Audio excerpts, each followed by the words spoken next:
I wait for me and you.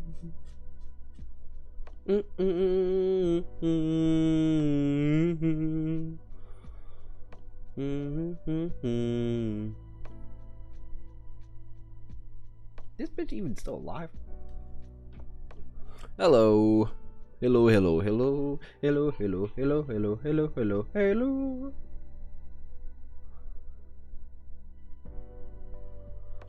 How is we? How are we? Are we doing good? Are we doing great? I am doing just okay. Ooh, never mind that. I just realized the fan is loud as fuck to you guys. Probably only keep that pointing at me. What? I've not had 5 minutes to my fucking self today. Not one. What are you saying?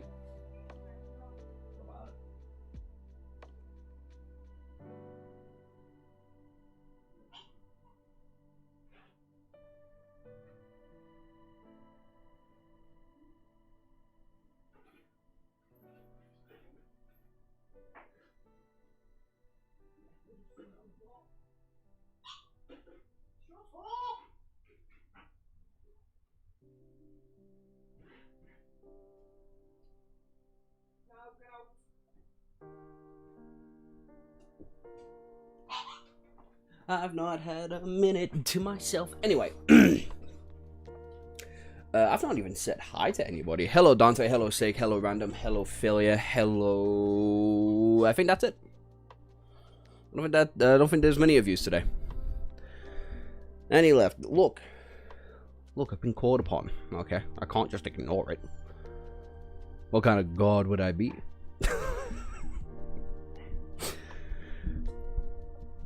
I don't even know where I got that from, I can't lie. Anyway, good. Should finish LOTM Mysteries tomorrow. Fair enough. I should finish The Mentalist by tomorrow. I'm probably going to finish Season 6 by the end of today. About halfway through that. Very empty today? Well, yeah, it's LOTM Mysteries. Usually is.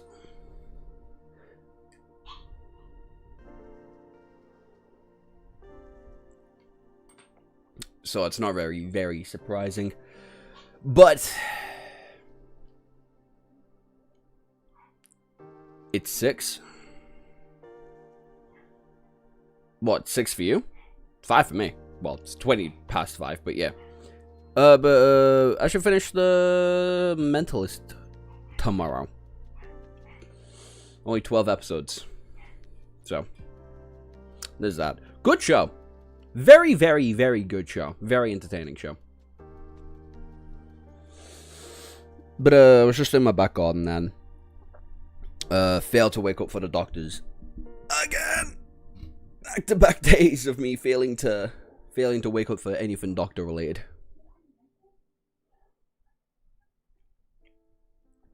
Everyone's still thinking about the recent Shadow Slave chapters.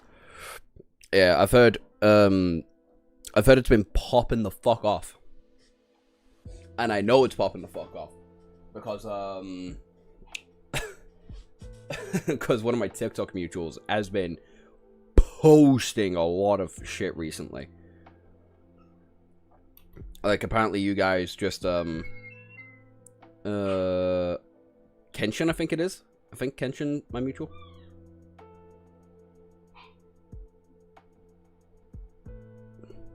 I might have to go on Instagram to find him. Yeah. Ken Kaizen. Has been posting a shit ton of Shadow Slave chapters recently. And I'm like, god damn, how gas are the recent chapters? Like, I know Sunny literally just encountered an Unholy Titan, but that was an edit spoiling me. Which I thought was shit, but other than that, I've had nothing spoiled to me. Thankfully. I know everybody's in a fucking roller coaster of a mood for this series, but I have not been spoiled. Yeah, we've been some hype reveals. Fuck yeah, love to see it. Oh my god, just shut up for 5 fucking minutes of your goddamn fucking 43-year-long life.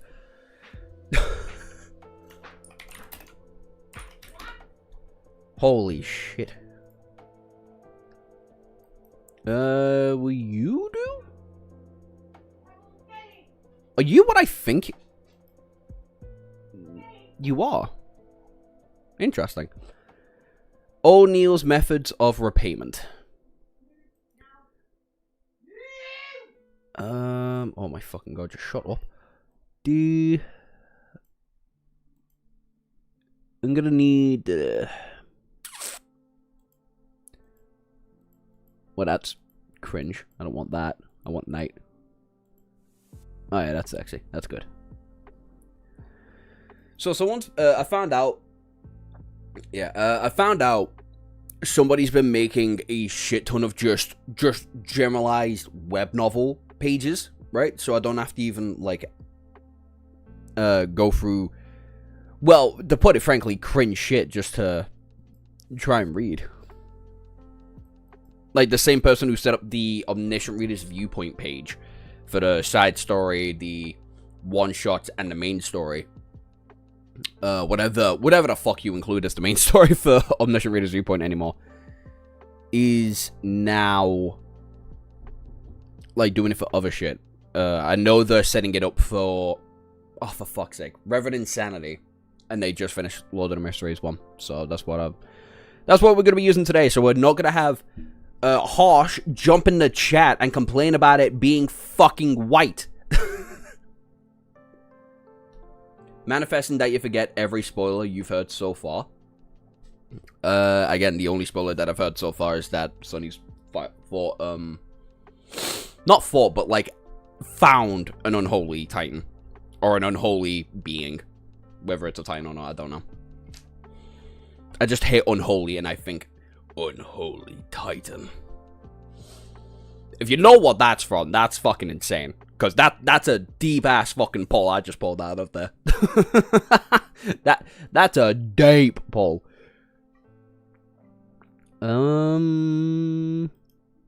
You? No. That's gross. I guess we can just stick with you. Okay, studio. Web novels. I need you.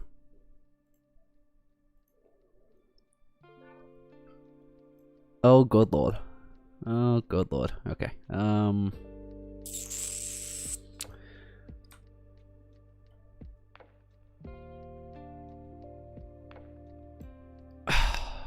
Fuck.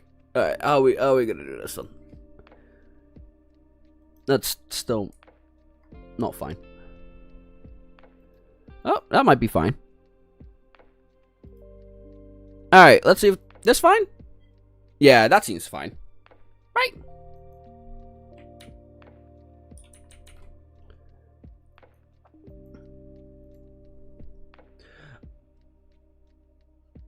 Good, you already forgot about some. Oh yeah. When it comes to the comments, I've learned better. I've learned to just fucking ignore most of you. Mostly out of respect for myself. Mostly out of respect for myself. Alright, so this should be fine if we keep doing it like this. Ah. So is this good? This a better setup than how it has been for the past couple videos?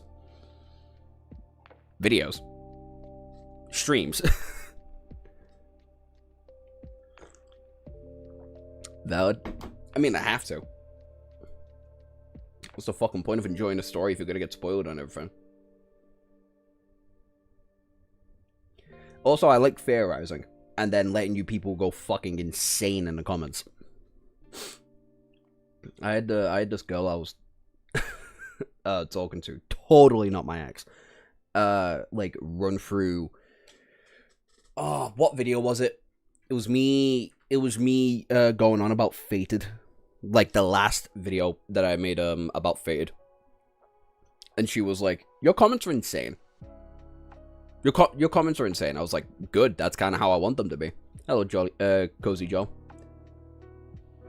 The last time I helped on your stream, I was on chapter 500-ish. Now I'm on 1159. Fuck yeah. Words are a bit small, but other than that, it's good. That's what I was kind of concerned for. I'm gonna be real honest. Kind of what I was concerned about.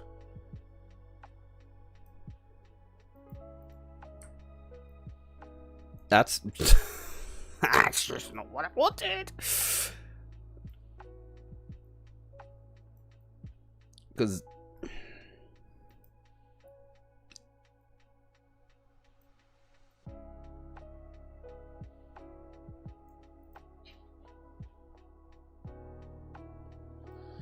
yeah, it's just gonna be fucking annoying.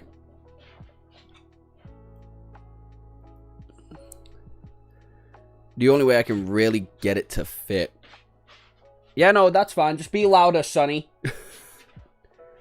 Fucking bitch. Oh, never mind. Never mind. Yeah, no, that's fine. Yeah, no, that's great. That's fine. Faded, I still got one more in me.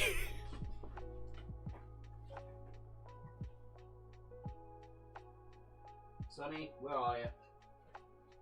Yeah, get out. Fuck ass cat. Anyway, I never get to read off this monitor. Usually you guys are there, but you're right in front of me today, so this is gonna be fun. All that matters is that you can read it. I mean, yeah, that's true. Anyway, let's get into it. Chapter 50. O'Neill's method of repayment. Let's go down just a smidge bit. 7:30 in the evening, around the Moretti's family dining table.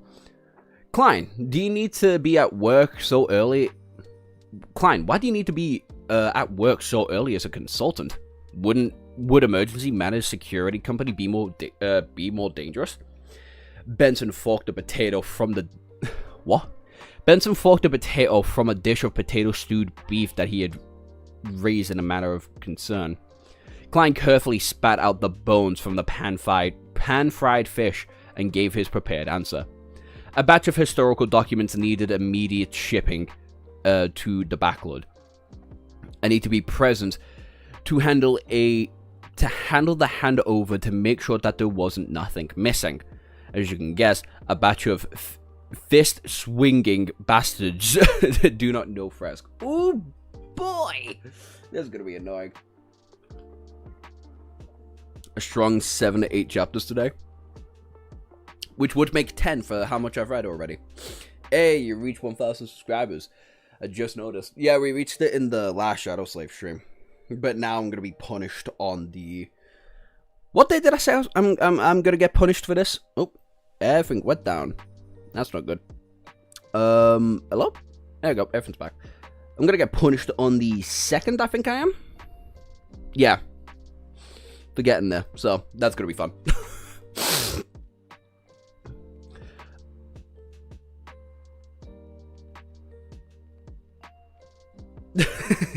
Cuttlefish sure loves making everything sound like a free Michelin star meal.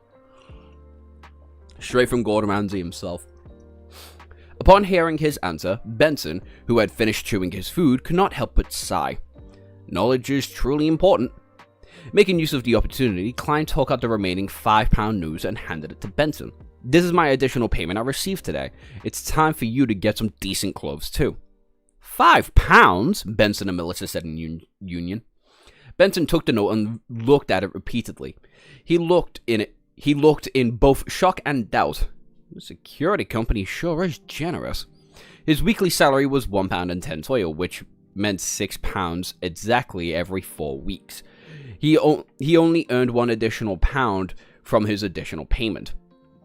And with that salary, he managed to support his siblings, giving them a decent place to stay and allowing them to eat 2 to 3 times a week every year, so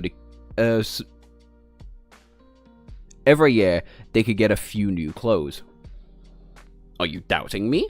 Klein deliberately returned with a question. Benson chuckled. I doubt you have the ability nor the goods to rob a bank. You want someone who can lie. You want someone who can lie. Really, Cuttlefish? punished, what's going to happen? Oh, the horror, you don't want to know. Here's the thing, right? should we tell Zexa what the fuck happened the last time? We hit a little bit of a milestone even.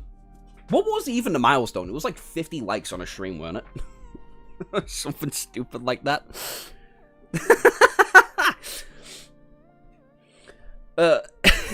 If you want to know, just say you want to know, and I'll tell you. Melissa answered seriously after lowering her fork and knife. I now know someone used to lying. Klein immediately felt a little shamed. Although the results of the circumstances of his reality, his sister believed in him and left him melancholic. It was relatively urgent and important today. I also paid a crucial role, which is the reason for the £5, Klein explained. In a way, what he said was the truth. As for the £5 that he would have that he was reimbursed with, the one that he had joined the divination club, he planned on cancelling it. Firstly, if he had bought the £5 home again, he would truly scare his siblings, making them suspect that he is doing something illegal. Secondly, he had to save and buy additional materials to practice being a seer, and to grasp more mysticism knowledge. Let me get on the lore drop.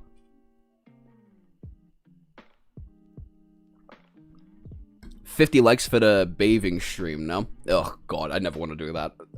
I think I swapped the bathing stream for the other punishment, no? But yeah, Zeta, the punishment was that I had to read fanfiction live, with the only caveat being if you were under 18, which thankfully most of the chat wasn't. It was actually it's only Quibs and Gen Alpha, I think it was. Or normal Gen even. That were not allowed to join the stream. Like, I put in every pretext to be like, if you're 18 plus and YouTube knows that, you can join the stream. Bear in mind that, get the fuck away. And I have to read some horrible Shadow Slave fanfictions that were not super detailed, but detailed enough for me to get a bit of an ick. It was fun. I drank what, 2 wine bottles in that stream and a buzzball. Fucking it was a stupid stream. There were ways that I did not need to see Saint Tyrus, okay? Also, didn't need to know how big Sonny was. Fucking hell. I remember that.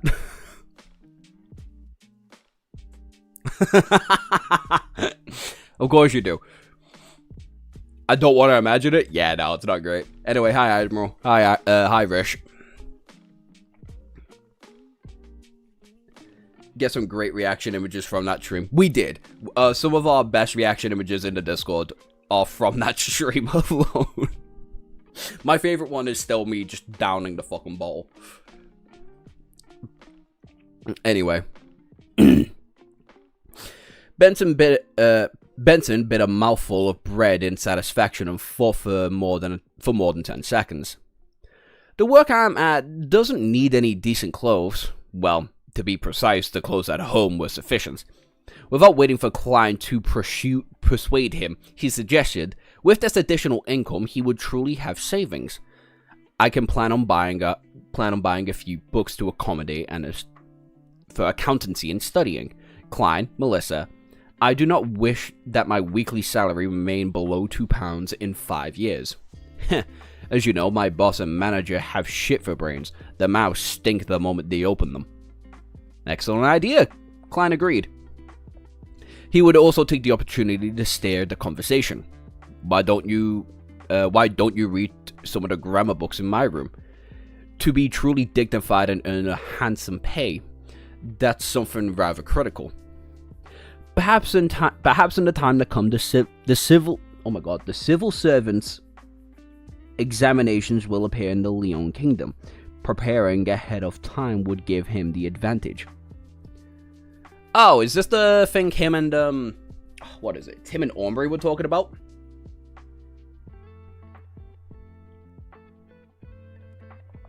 What's your thoughts on Klein compared to Sunny in Volume 1 as of now? How the fuck can you compare Klein and Sunny? I read the worst Shadowslave fanfic. People always use Sunny's transcendent abilities for bed. Well, here's the thing. I don't know Sunny's transcendent abilities. In fact, Admiral, the mod, went out of his way to go find, non-spoiler, fanfics for me. It was Admiral, and who else was it? Was it IDK? I think it was IDK that went through a few more fanfictions that weren't spoilerish for me to read. It's fucking stupid.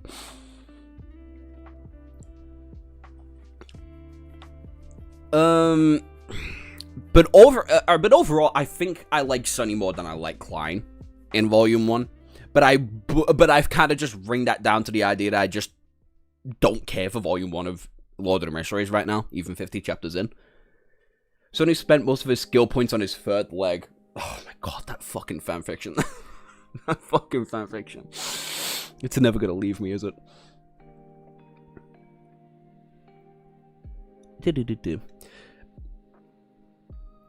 Oh yeah, I was talking about this, wasn't I? Yeah, this is the conversation him and Ombre were having a conversation about, like, swaying in and fucking around with the political side of things of this universe. Benson's eyes lit up when he heard that. I've indeed forgotten about that. Here, let's toast to a beautiful future. He did not drink rye beer. Instead, he poured a clear oyster soup into 3 cups and clinked his cups with his siblings. That sounds awful. Oh my days. After drinking the clear soup, he looked at his sister, who was wrestling with the pan-fried rice fish. He chuckled and said, aside from Benson's books, I think Melissa needs a new dress too. Melissa looked up and shook her head instantly. No, I think it's best to save up. Klein finished the sentence for her. Yeah, Melissa nodded in agreement. In fact, if you do not seek the best fabrics and the newest designs, it is not too expensive. We can save up the remaining money, Klein said in a manner which did not allow for a disagreement. Benson added, Melissa, are you planning on wearing the old dress again to Celine's 16th birthday dash? Celine Wood was Melissa's classmate and good friend. She came from quite a good family background. Her elder brother was a practicing solitaire, and her father was a senior employer of the Backwood Bank Tingen branch. Okay, fucking hell, that is money. However, the so-called bash was only a dinner invitation to friends where they could chat and play cards. Alright. Melissa lowered her head and mumbled in a response. Then she ruthlessly forked a piece of the stewed beef. After a short silence, she suddenly recalled something and looked up abruptly. Mrs. Shroud from next door got her maidservant to call... What? Mrs. Shroud from next door got her maidservant to send a calling card over. She wishes to make a formal visit on Sunday, at 4 in the afternoon. She wants to get to know her new neighbors. Fuck my life, I can't read. Mrs. Shroud? Klein looked at his siblings, confounded. Benson raped the side of the table with his fingers and appeared to be thinking. Mrs. Shroud from 4 Dandelion Street? I met her husband before. He's the senior solicitor. The senior solicitor? Perhaps she knows about Celine's brother, said Melissa with a hint of delight. We're at 2 Dandelion Street. Klein nodded silently. It's impressive that we get to know our neighbors, but as you know, we still have the company on Sunday. I only have time off on Monday. Please pass my apologies to Mrs. Shroud. With that said, he suddenly recalled the neighbors of his former life when he was young, as well as the neighbors in the apartment from the Iron Cross Street. He was amused as he slightly laughed. As he sighed lightly, oh my days. To have formal visits. Shouldn't neighbors get to know each other through the natural inclination? Klein. That's because you weren't aware. You have to read a lot of newspapers recently, but you do not have broached a magazine catered towards families and a middle-aged woman. They place families with the annual income of £100 to £1,000 as middle class. They promoted it as a framework for the entire kingdom, and praised how the middle class don't have the arrogance of the aristocrats and the wealthy, nor are they as crass as the middle come in brackets.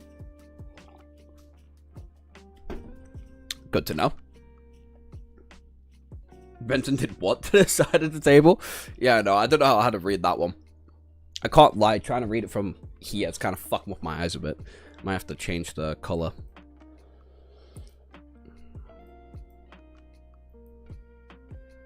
Yeah, no, that's not helping. Oh, that is dreadful. I think I just had this, no?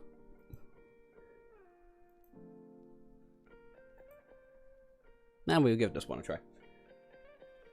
Tables are constantly assaulted in this.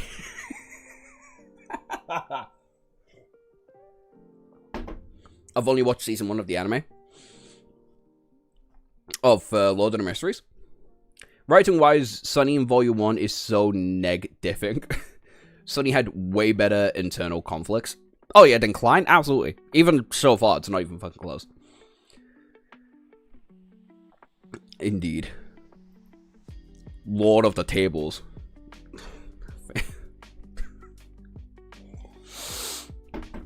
Yikes. Benson lightly and happily explained, these magazines impart many simplified comedies which the aristocrats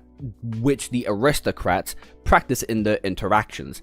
As such, it becomes a target of the middle class. Thus, this results in a difference between the intimate calls, semi-formal calls, and the formal calls. As he spoke, he shook his head and chuckled. Typical gentlemen, madames, and ladies who view themselves in a class in a very particular and about details. They will visit their neighbors and friends from 2 to 6 in the afternoon. It's known as a morning call. The description of calling cards and morning calls are facts regarding socializing in the Victorian era. I knew that, but you know what? Thanks, I appreciate it. A morning call? Klein and Melissa asked in surprise. Why was the visit from 2 to 6 in the afternoon a morning call? Benson put down his fork and knife and threw his hands up with a smile. I don't know why neither. All I did was read a magazine my female colleague brought. Yeah, perhaps it's because they wear the morning gowns and to make the call.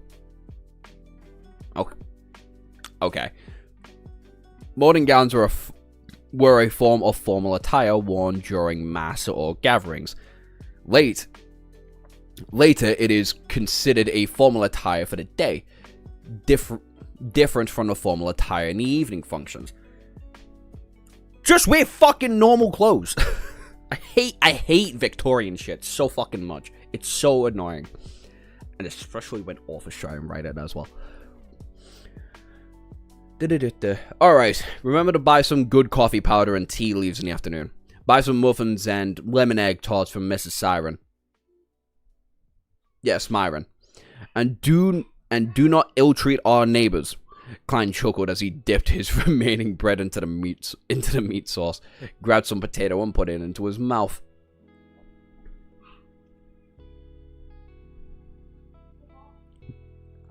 Klein only started having existential crises in late Volume 3? He should have had it after, he transported into a different fucking body. LOTM Mysteries Volume 1 is more of a slice of life than Shadow Slave Volume 1. Shadow Slave Volume 1 is like a cry for help in comparison to LOTM Mysteries so far. Author notes and translation notes are always either informative or comedy gold. Yeah, that's true. I know in the I know a lot of the translation notes for Omniscient Reader's Viewpoints website is really fucking funny, especially when you get to the Demon King of Salvation arc. Fuck it out, a couple of those notes are actually very, very funny.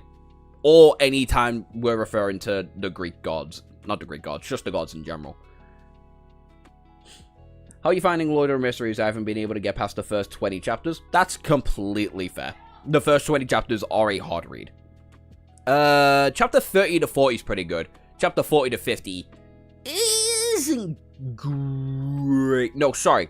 40 to 45, that's great. 45 to now, boring. Well, by existential crisis, I mean a severe crisis. That actually gave me stress for what happened. I'm on volume 2, and I still don't really think Klein is well written. I just think he's likable. Yeah, that's kind of my issue with Klein. Klein isn't the best written character around him. Like, what's his name? His boss, Dorm. I think Dorm's better written. Like, there is a clear insidiousness and mix of personalities behind his eyes when he talks, and I think that's interesting. I think, Leonard is more interesting, inherently.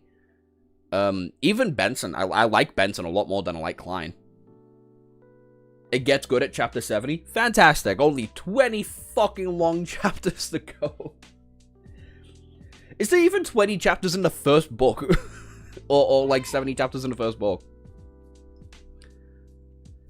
Klein gets a lot of info in about volume 5. Dunsmith. Yes, thank you. Which makes him really interesting. Fuck knows when we get there. Because, I guess, spoiler alert, if a historian had read this, he would smite you down. I didn't want to say anything.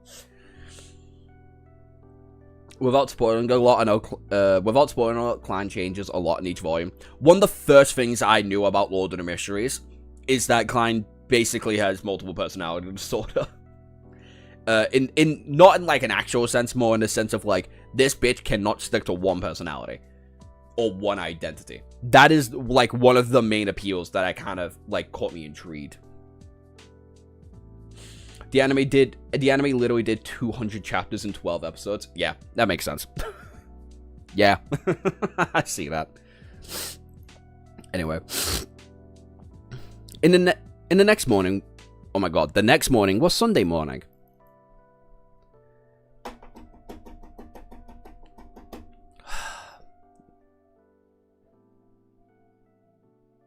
I see this and I just want to punch Cuttlefish in the mouth. I'll tell you all this now. I see this kind of writing and I want to punch the man in the mouth. Klein finished a mouthful of the inferior tea, put down the newspaper, and wore his half top hat. Picking up his silver inline black cane, he sorted out the door and took the public carriage to the Zoutland Street. He greeted Rosanna and was He greeted Rosanna, who was planning to sleep in the break room after finishing her night duty, after which he went all the way down to the basement. After turning the corner, he met the Nighthawk members, Sleepless Royal Riding. I completely forgot! Oh, fuck me.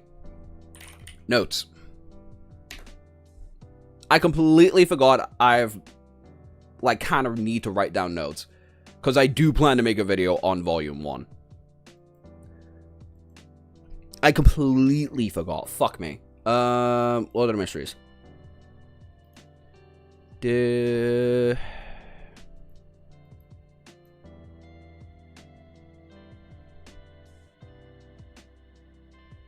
Oh, I've not written notes in a while, have I? Oh no, my notes didn't get updated. That's why. No. Fuck. Fuck! No! Did they not get updated? Please just tell me they're in the wrong spot. Please. Don't stress me out, please.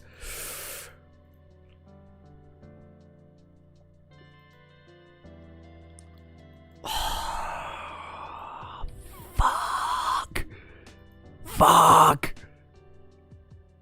My notes go all the way back to when we first meet Benson. My notes go all the way back when we first meet Benson. Now you gotta read it again. I'll fucking kill myself before I do that.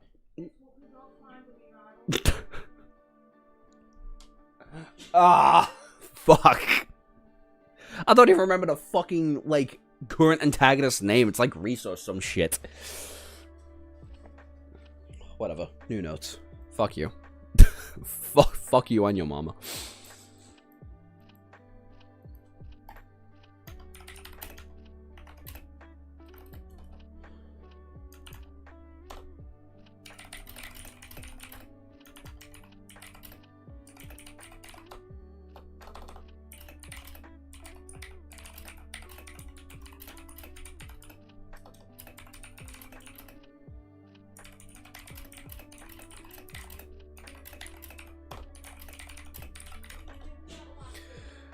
Oh my god. What happened? So I apparently when I closed my Lord of the Mysteries notes, because I have 3 notes open at all times, right? I have 3 notes open at all times. I have my general notes for like video ideas. I have my Shadow Slave notes, and I had my Lord of the Mysteries notes. So when I close all 3, I close all 3 at the same time. But I closed Lord of the Mysteries one by itself without saving. And now it's like 20 chapters, 25 chapters are just gone, poof, gone into the fucking air. Ah!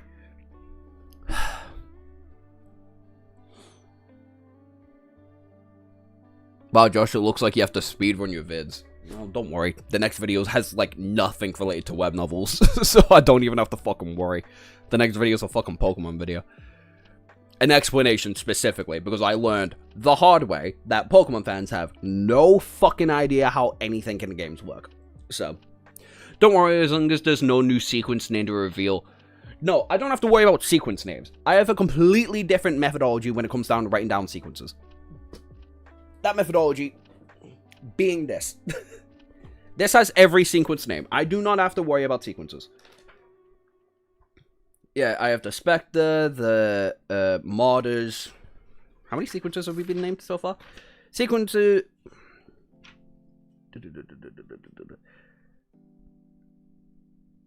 Sleepless, Midnight Poet, and Nightmare. There's Mystery Prior, there's Corpse Collector, there's the Seer, there's the Apprentice, there's the Mortar, there's the Spectre. And this... No, okay. I know that. So sequences I don't have to fucking worry about, thankfully. But shit about Ombre's character, about Olga's character, that's gonna be the thing that fucks me up the most. That's gonna be the thing that fucks me up the most now. Most of these chapters are probably gonna be Klein meeting people, isn't it? More than likely. Me, I am the Pokemon lover. Oh, don't worry, there's a lot as well. There's a lot of Pokemon loppers. Like, I had to make I made a sat-down edited video. This is not a joke. I didn't post it on YouTube because it was too long. Too long for a short.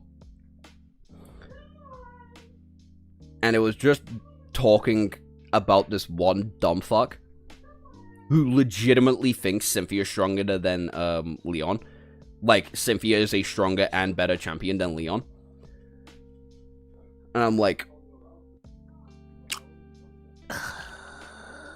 Ugh, you shouldn't have opened your mouth. Anyway. She looked like a cold lady. Her brows were long and slender, sitting atop of large eyes. Her hair was a silky smooth black. Good morning, Madam Raiden. Nope, Radine. Klein greeted with a smile.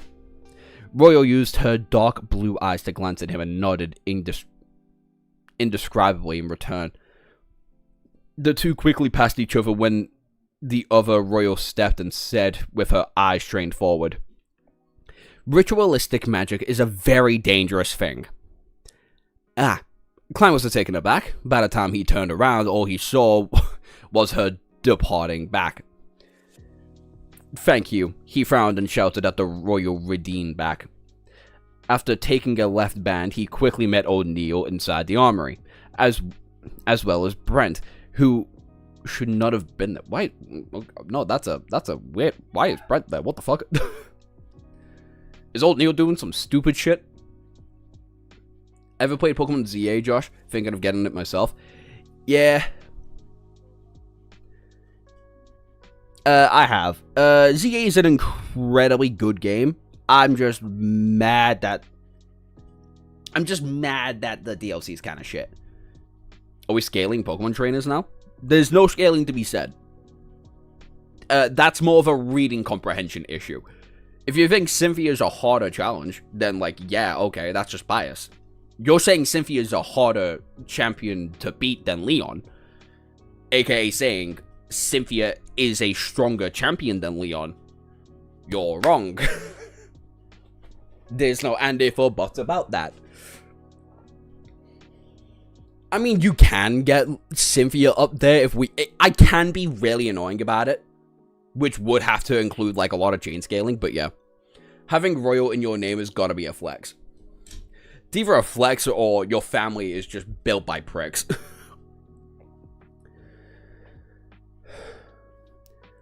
Let's go to my place. I've already received the corresponding materials. Brent has agreed to watch the armory for me, said O'Neill with a chuckle. Klein was immediately surprised. Why aren't we doing it here? O'Neill had a silver chest and tutted. I don't think I've seen the word tutted in, like, years. What the fuck? There had been no space here to practice the ritualistic magic. Klein did not ask further. He followed O'Neill up the stairs and took the public carriage to the North Broughton suburbs. O'Neill's place was a borough. The garden in front was filled with roses, gold mints, and other materials. The moment he entered, there was a carpeted foyer. There had been 2 high-backed chairs and an umbrella rack. Although the foyer was an expensive living room, the wall was plastered with light-colored wallpaper. The floors were a dark brown color, and the middle of the room was a tiny carpet with a floral imprint, and placed above it was a heavy round table. Surrounding the table was comfortable long benches, singular seaters, and a piano. My deceased wife loved music. O'Neill pointed at the piano, mentioning it in passing. The sofa and the coffee table are in the bedrooms. Let's do the ritualistic magic in the living room. Okay, Neil. Way to get fucking sad on us, brother. After O'Neill put down the silver chest, he laughed and said, "Let me demonstrate to you ritualistic magic. Make sure to observe and remember the ritual."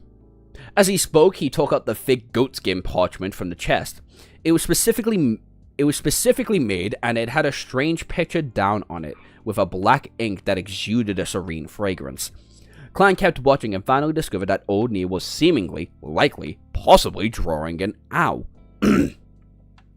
When O'Neill filled in the corresponding field with the number 30 and a corresponding pound symbol, I'm gonna hang myself. I just said dollar when I looked at the pound symbol.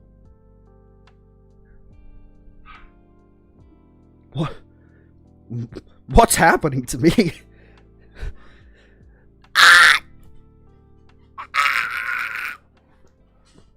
What's happening? I can't believe I just said dollar. Oh my days. Fuck me. Klein could not help but to ask out the puzzlement and confusion.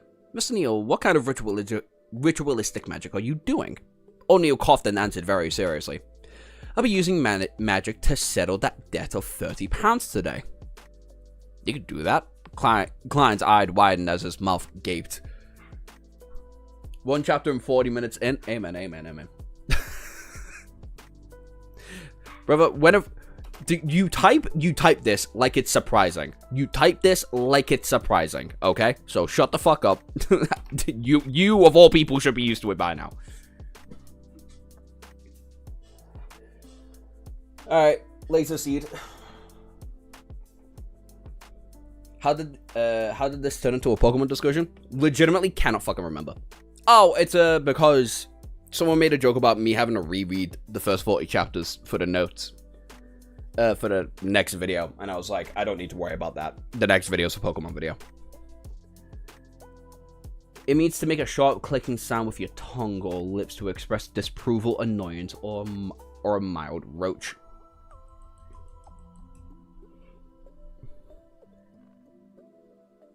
Subterraneal, situated, living, or operating below the surface of the earth. I typed it as a fun fact. I can tell. I can tell. Trust me. Anyway, chapter 51. The grounded ritualistic magic. Using magic to settle an owl? Is he trying to curse the debit to death or create a counterfeit note? I might not have the situation to this problem, but can I finish you instead? What? What?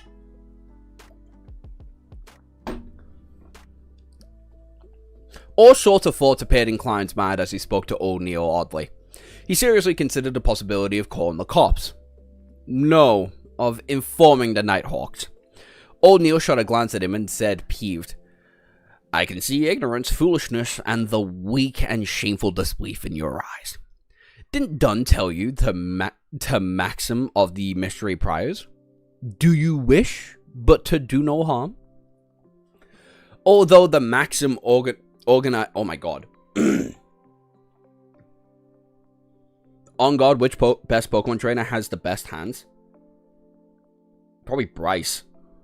Bryce is like an actual fucking ninja. Old Neil solving all of his problems via ritualistic magic bullshit. Old Neil solving his problems by fucking the universe royally is hilarious.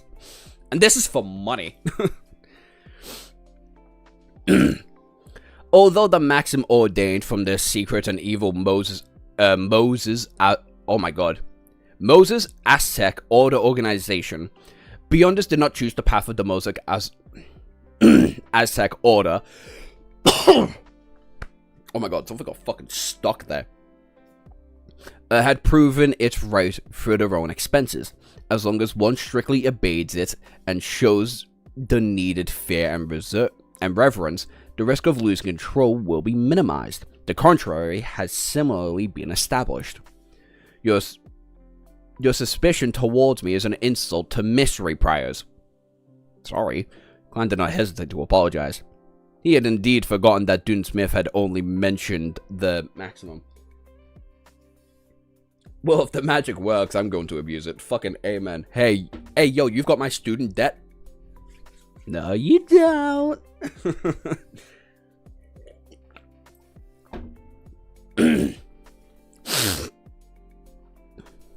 O'Neill was not truly angry.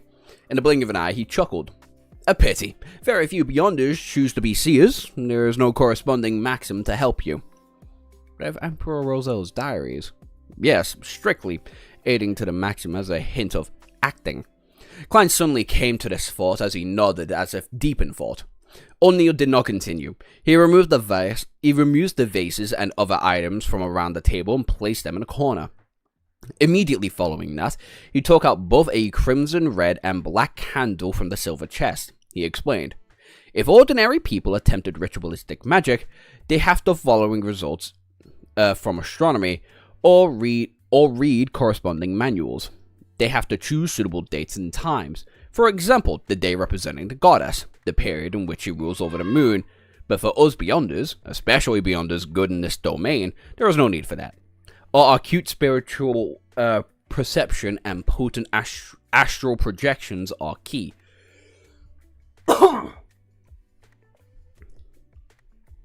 Student debt isn't lasting a minute more. Yes.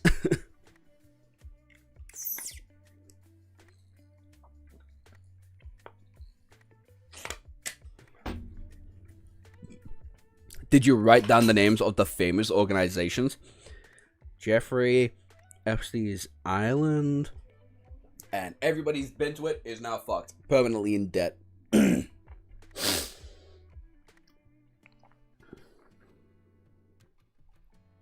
But also, I like how we're linking back to literally the last chapter before this. So that's good. Or 2 chapters ago, even. Of course, if you're not confident in ritualistic magic you're attempting, it is best to choose a suitable date and time. It can increase the probability of success. Alright, this is based on a premise.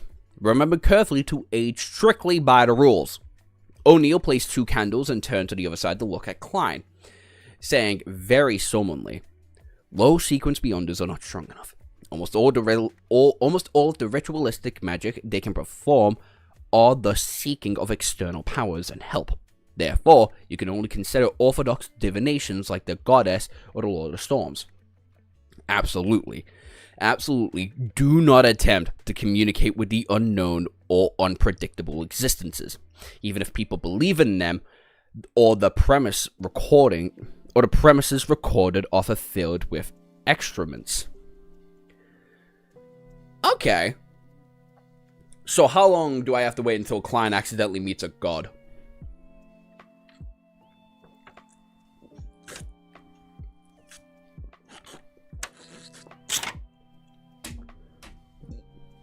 These men have taken a vow of celibacy, like the fathers and the fathers before them.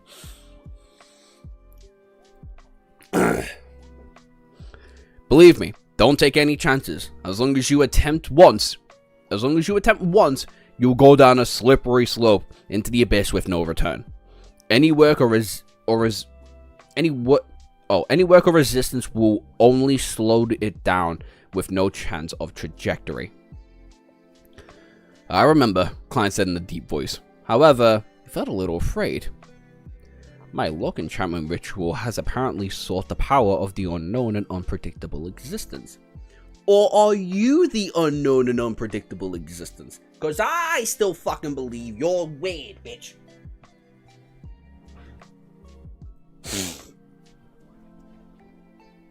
Not too long. Give it like 20 chapters, max. Yeah, that's what I'm suspecting. Question, does magic in Lord of the Mysteries universe work like magic, like the Ascension? Where you gaslight the universe in achieving certain effects through your mind and willpower alone? That actually sounds incredibly cool. And knowing that acting has to be a part of, like, legitimately becoming a better sequence user, I wouldn't be surprised. I wouldn't be surprised one bit. I'm gonna turn the fan up there. But no, that's a really fun idea. I fuck with that heavily. And if that is how it's work, then I will probably actually keep reading.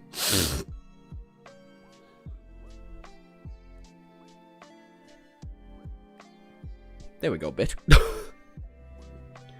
Furthermore, I have gained powers capable of pulling people into the fog that are even a senior beyonder like the Hanged Man finds unbelievable. Well, I think he's a senior beyonder. Thankfully, I haven't gone mad or shown any signs of losing control. Yeah, I guess I can go through this idea that I don't think...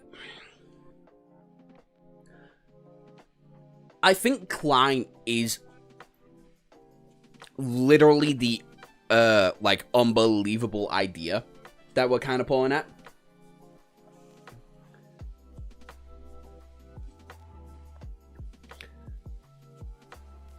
So when it comes to, like, the fog, for example, like that entire sequence of Klein being able to manipulate and do all that, like, I think that is Klein inherently, right?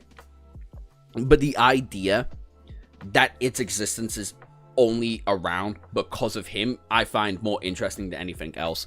And it kind of makes me question what the fuck is going on in the other universe for this universe to be an actual thing. Like, are they separate? Are they the same? Is there a layering system? Like, did Klein accidentally go up into the universe rather than, like, fall through it, for example?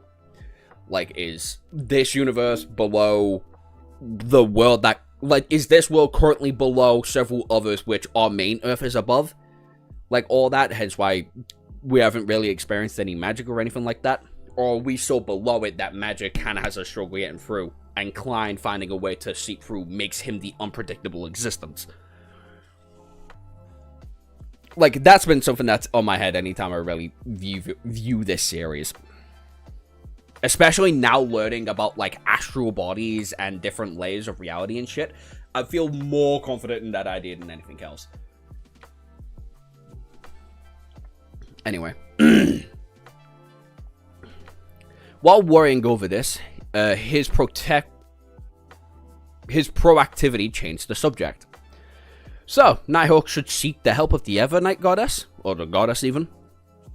No one will stop you if you pray for the Lord of Storms. However, we will be unable to tell you from... We are unable to tell from our ritualistic magic, whenever he replies with a malicious intent or not. The outcome will distort in unpredictable ways. O'Neill successfully made Klein give up on the idea in a joking manner. There is no so-called best, only necessary. After his extortions, O'Neill picked up the crimson red candle and said, by using candles made from moonflowers and dark red sandalwood, it will represent the goddess's identity as a lady of the crimson. The Lady of Crimson in the ritualistic magic. Oh, okay. I just saw spoilers, and I got intrigued. I'm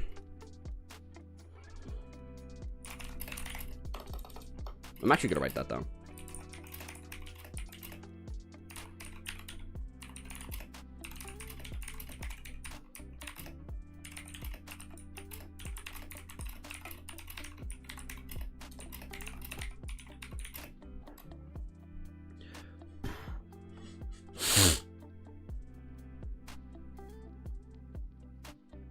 What else was I gonna write? Oh my fucking god, I feel like I'm in university all over again. What the fuck was I meant to write? The whole understanding.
Oh, okay.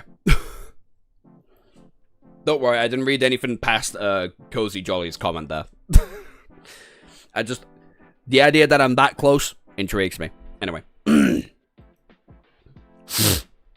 He pointed to the black candle and said, candles made out of night vanilla and slumber flowers represent the night. As he spoke, he placed the black candle on the top left of the round table while the candle was placed on the... on the top right end. Oh my god, I'm so sorry.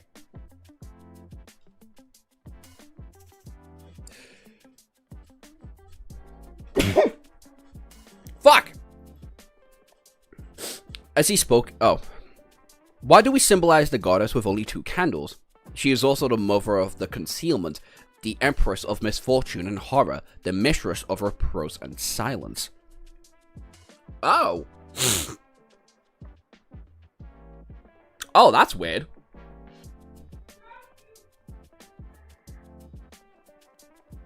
O'Neill chuckled. That's right. This is something I wish to ask you. Woman, I'm gonna throw that in the fucking notes.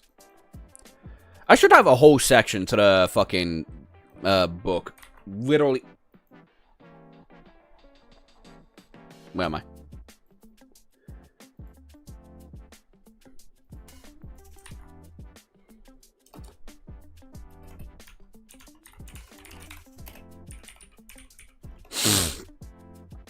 Depicting like different things for the gods, like I have done for the Shadow Slave guys.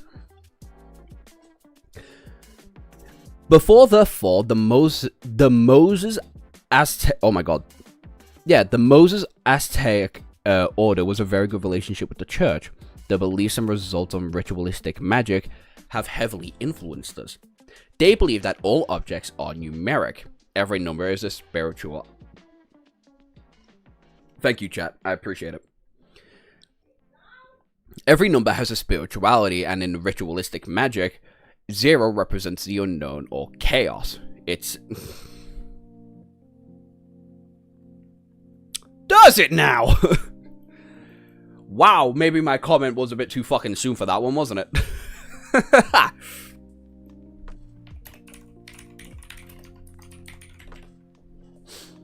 It symbolizes the state of the universe before it was born. 1 represents the beginning and the first creator. 2 represents the world and the various divinations that were pronounced from its body.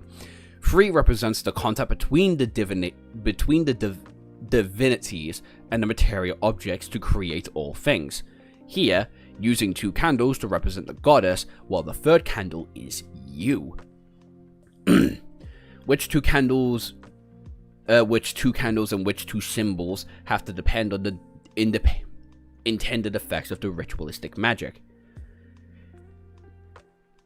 3 baguettes, all things. What? This is a Taoism saying. Tao begets 1 baguette, 2 baguettes, 3 baguettes, all things.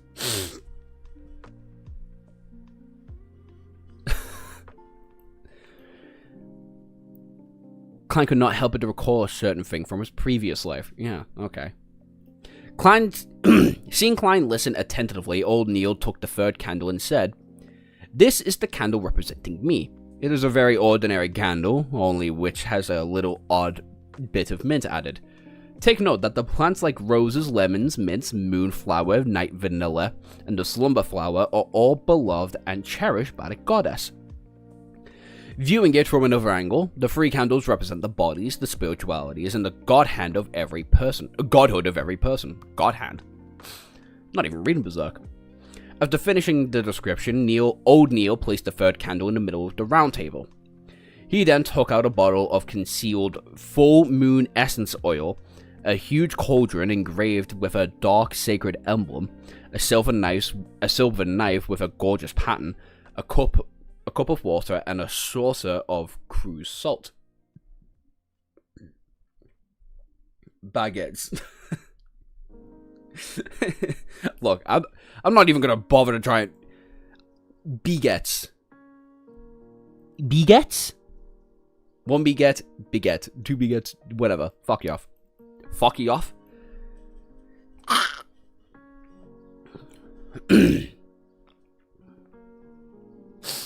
To Beyonders who are not good at ritualistic magic, there is a need for bells, crystal balls, silver cups, incense, or other supplementary items.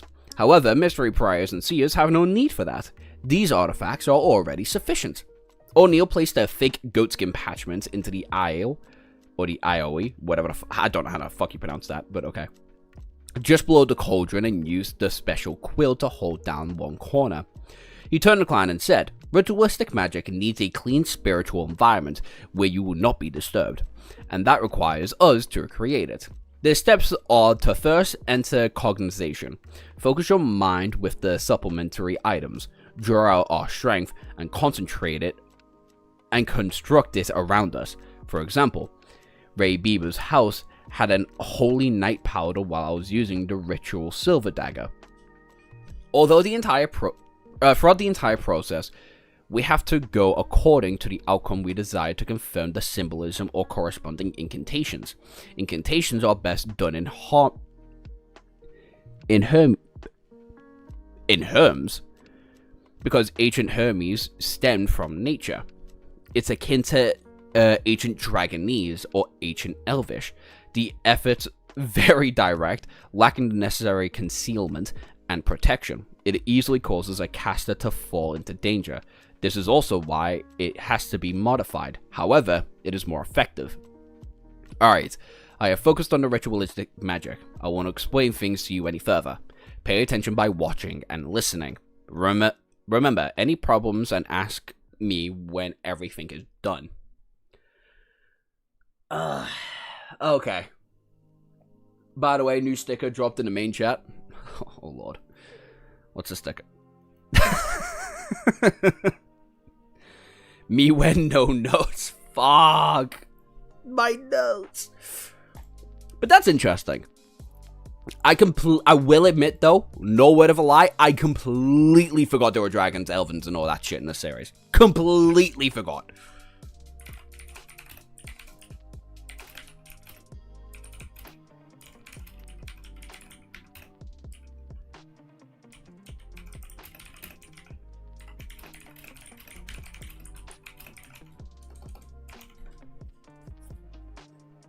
A little bit of info, just a smidge. Just a little bit of information. Blood and guts. And goods and God hand?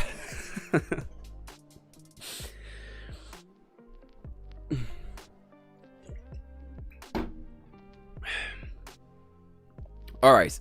Klein took 2 steps back and trained his eyes on O'Neill. O'Neill's eyes rapidly darkened as visible wind spun around him. He was silent for a moment, going from left to right, then up and down, using his sight to cause friction and conclusively light up the 3 candles. Consecutively light up the 3 candles. Following that, he picked up the silver knife and stabbed it into the crew's salt. Then he chanted in Hermes. I sanctify you, blade of pure silver. I cleanse and purify you, allowing you to serve me in this ritual. In the name of the Evernight Goddess, the Lady of Crimson, you have been sanctified. After a short but powerful symbol, O'Neill drew the silver knife and inserted it into the cup of clear water. Then, he raised it and pointed it into the space beyond the round table. The round table?! He aimed the blade at the tip of the pyrastry and took a step forward. Circling the round table, every step he took made Klein feel an invisible energy spew out of the silver knife. It was filled with a spirituality as it connected with the air, forming a completely sealed wall. After walking one round, the altar was completely isolated from its surroundings. O'Neill stood in front of the round table and put the silver knife down. He picked up the bottle of full moon essence oil and dipped 3 drops of black, dark red, ordinary candles. A thin mist emanated as everything seemed to become veiled in mystery. O'Neill put the glass bottle and looked at the thick goatskin parchment silently for 2 minutes. Then he picked up the quill and drew a mark he controlled. A square that framed all the content, indicating that he was in control of the debt. Following that, he drew another cross, indicating that it was cancelled. Upon reaching this step, he picked up the parchment with one hand and tapped the gabula with the other to activate his spirit vision.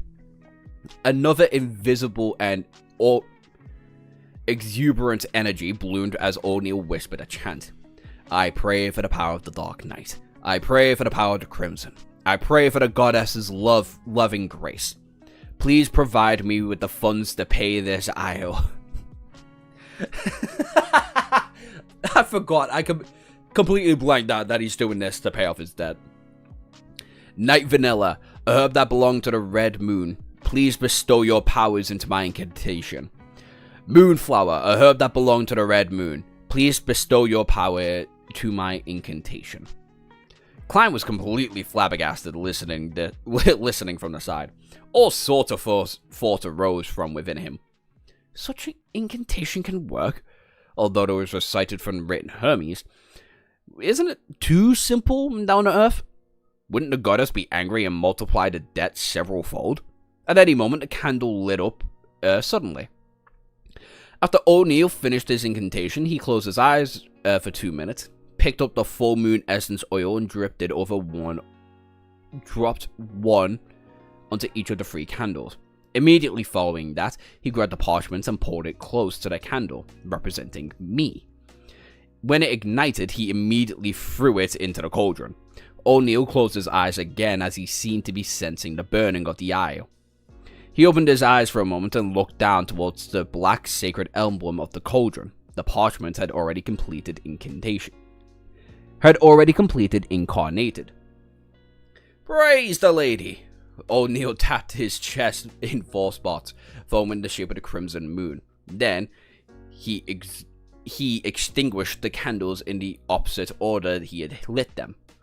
After finishing everything, he used the silver knife to rip open the invisible wall around him. The huge wind stared immediately as O'Neill heaved a sigh of relief. It's done. That's it? Klein asked in a daze. Has the owl been settled? How? I don't know either. Anyways, it's been settled for a reasonable manner, said O'Neill with a smile as he threw up his hands. This. Klein was unsure what expression or words to use in response. Isn't this a little unreasonable? O'Neill's fucking weird. I love him to bits, but he's fucking weird. O'Neill is so fun. Yeah, he's doing all of this for debts. He's doing all of this to pay off his debts, and that's insane.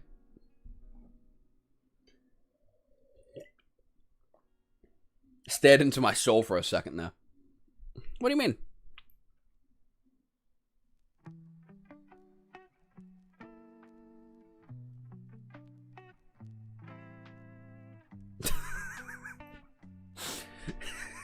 I can't do that. I have 2 fucking bright lights blinding me. And while I did film and I'm kind of used to the lights, looking at them for too long, even I'm not that fucking stupid. Even I'm not that dumb. Oh, my fucking eyes, actually. Ugh.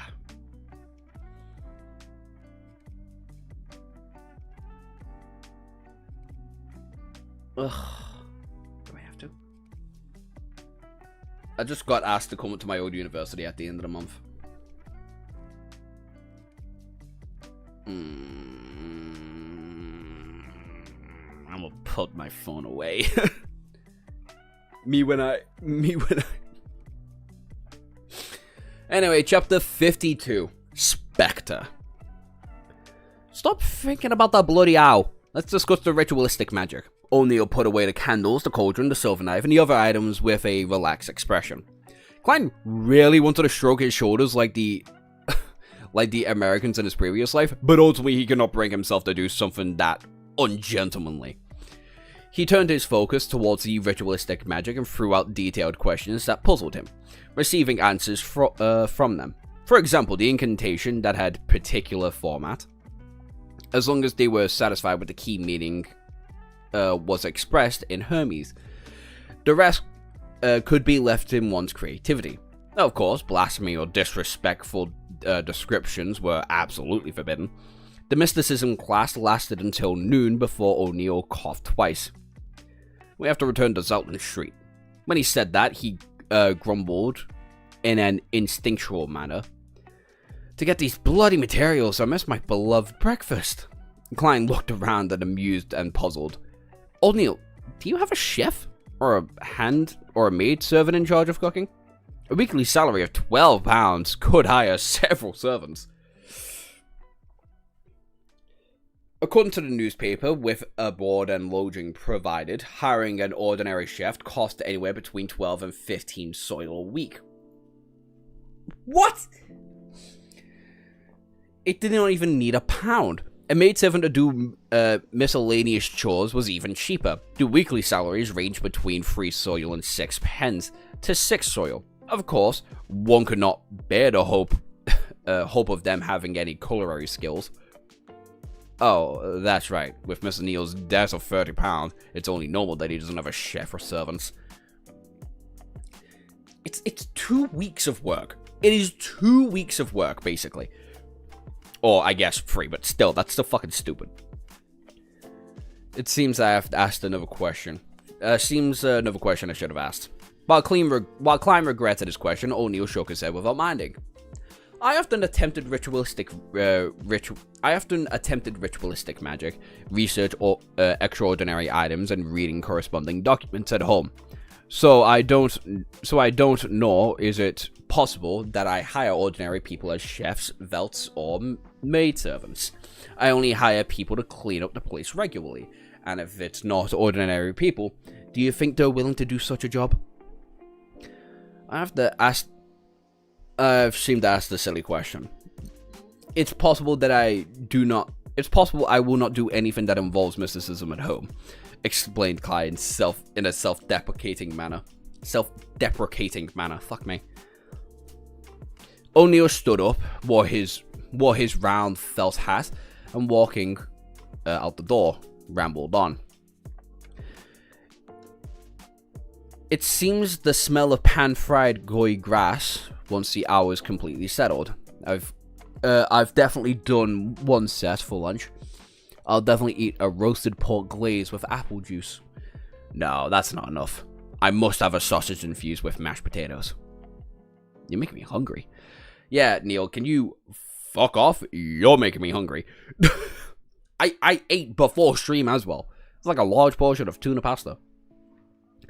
Klein swallowed his saliva as he caught up with old Neil and headed for the nearby public carriage stop. After returning to Zout Street, old Neil suddenly grunted after stepping down the carriage. What do I see? Goddess, what am I seeing? He was suddenly as nimble as a 17 or 18-year-old man. As an 18-year-old lad, he quickly came up to the roadside and picked up an item. Klein leaned close out of curiosity and looked carefully. He realized it was a wallet with fine workmanship. With his lack of experience, he could barely tell if it was a dark brown wallet made of buffalo skin or a sheepskin, but he also noticed the small light blue logo embroidered onto the side of the wallet, a white dove spreading its wings as if ready to take off. That was Klein's first impression. The second thing he noticed was the stack of paper notes in the bulging wallet. There was more than 20 grey notes imprinted with black ink. Gold pounds. O'Neill opened up the wallet and pulled out the note. When he looked at it carefully, he immediately chuckled. £10 notes? The Honourable Founder and Protector, William I. Wow. Goddess, there's a total of 30 notes.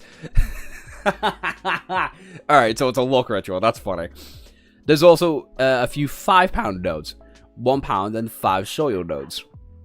More than £300. That's a huge amount of money in every meaning of the word. I might not have earned that much in 10 years. Klein breathing turned heavy involved. Oh my days. So the ritual he performed is basically just a glorified luck ritual.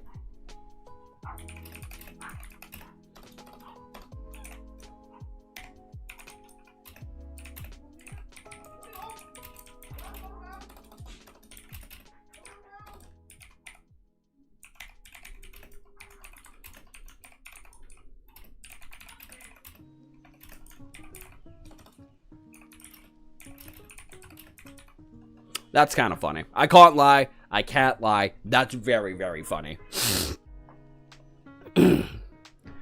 As for the amount of gold pounds was immense. Picking up such a wallet was the equivalent of picking up a briefcase of banknotes in his previous life. I wonder which gentleman dropped it. He can't be somebody ordinary, analyzed Klein calmly. Such a wallet was clearly not a woman's. There's no need to care who he is, said O'Neill with a chuckle. It's not like we attempted to divine or take the money that doesn't belong to us. We should wait here for a moment. I believe the gentleman will soon be back searching for it. If not, someone can give up no matter who it is. Klein heaved a sigh of relief. He had a brand new understanding of O'Neill's morals. Yeah, O'Neill's a dick. Fucking god, I could strangle those mutts. He was rather worried that he would have had to use the goddess's bestowment as an excuse to pay off his debt. He was still wondering how to prevent it from persuading him otherwise. This is, do as you wish, but do not harm. Klein suddenly learned something new. The duo did not wait more than a minute by the street when the luxurious four-wheeled carriage zoomed over. Its side was a light blue logo with a dove spreading its wings. The carriage stopped and a middle-aged man dressed in a black formal suit with a bow tie with the same color aligned.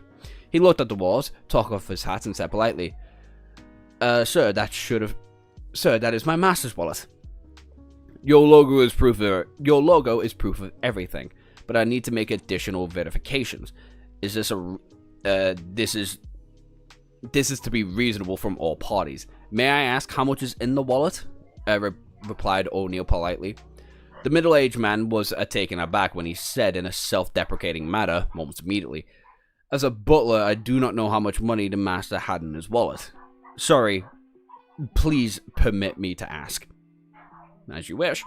O'Neill gestured to him as he was pleased. The old man walked into the carriage side and through the window conversed with the person within. He approached Klein and Neil again and smiled.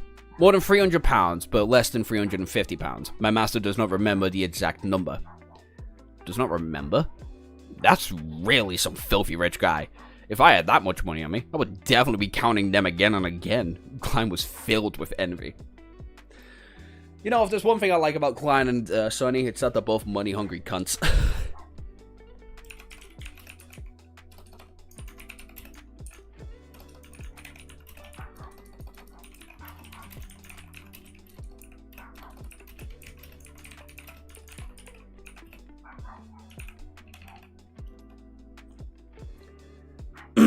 Have you ever had a German Shepherd, Joshua? I haven't, but I think my auntie has. Let me Google. If you're asking me for species specifically, no clue. My brain is a fucking blank when it comes to species.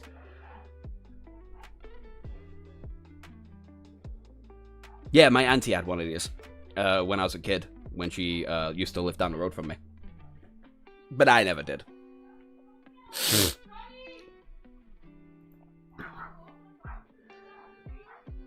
O'Neill nodded and handed back the wallet. With the goddess as proof, this belongs to you. The middle-aged man took the wallet over and did an estimate before pulling over 3 £10 notes. My master, Sir Direwell, wishes to commend your morals. This is what an honest person should receive. Please do not reject it. Sir Direwell? The one who's established the Direwell Trust? That's Sir Direwell who provide the cheap, rich rental apartment to the working class? Klein immediately remembered that name. That is stupid luck, though. What the fuck? He was a knight, and that his brother represented did not believe in was grounded in reality. Thank you, Sir Direwell. He is a kind and generous gentleman. O'Neill did not stand up on the ceremony as he received the 3 notes. After watching Sir Direwell carriage depart, he turned and looked at Klein when he saw that there was nowhere around. He flicked the 3 notes and chuckled. £30. The IO is settled. I said it was settled a reasonable manner. This is the power of magic. Holy fucking power of magic, that actually works.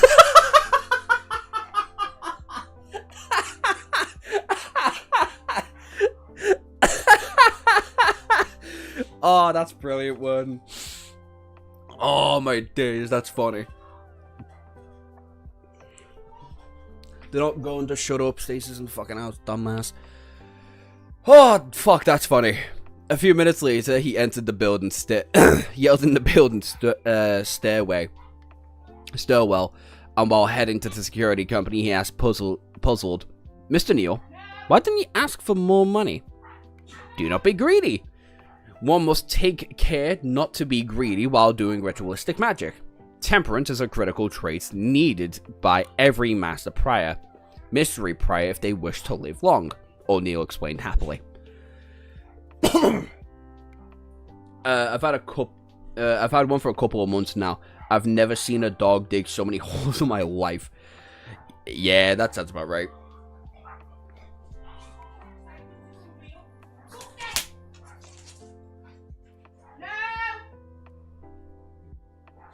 Give me a minute.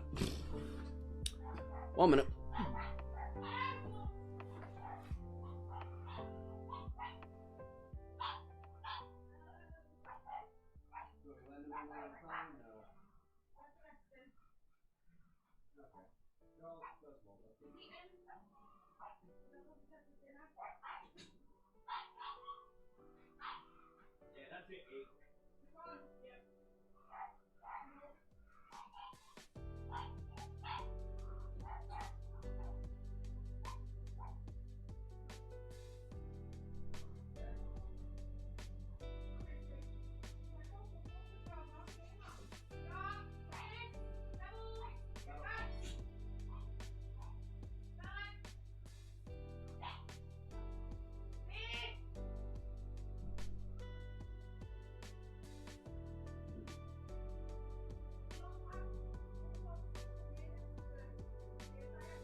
You would have heard the house explode.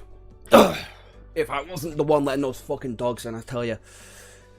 I hope you enjoy Volume 1, having fun with the lore drops. Lore drops, to be fair, I think I just saw the funniest fucking comment this series could have ever given me. Because that's actually comedy gold.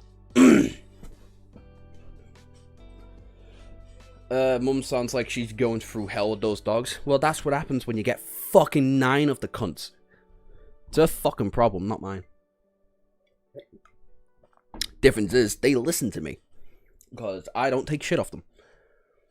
Survival of the fittest, it sounds like. It always is. It always fucking is. Plus a new puppy. Oh, my days. Testing the fucking patience, finally. Anyway. In a huge ballroom. Oh, Ombre. Candles were burning in a few chandeliers, emitting a fragrance that soothed the mind of the people. By the sheer number of the candles, they produced a light in no way inferior to one of that gas lamps. There were long tables with pan-fried foil grass. What the fuck? Long tables of pan-fried fried grass. Grass? No, grass. Grass. It's... I don't know how to pronounce it. And I know it's not grass. I think it's grass. Grilled steak, roasted chicken, fried tongue fish, dicey oysters, mutton stew, cream soup, and other delicacies. In addition, there are a few bottles of Miss Champagne, Amore grape wine, and Southville red wine. They were all glistening with a tempered glow under the light. Servants in red vests carried trays with crystal cups and shuttered between the gentlemen and the ladies dressed in both elegancy and gorgeously.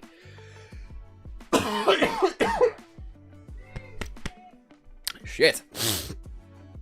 Ombre! Woo! Andre. It's not B, it's Dre. I think it's pronounced Grad, no? I think so as well, but I think the S throws me off a little bit.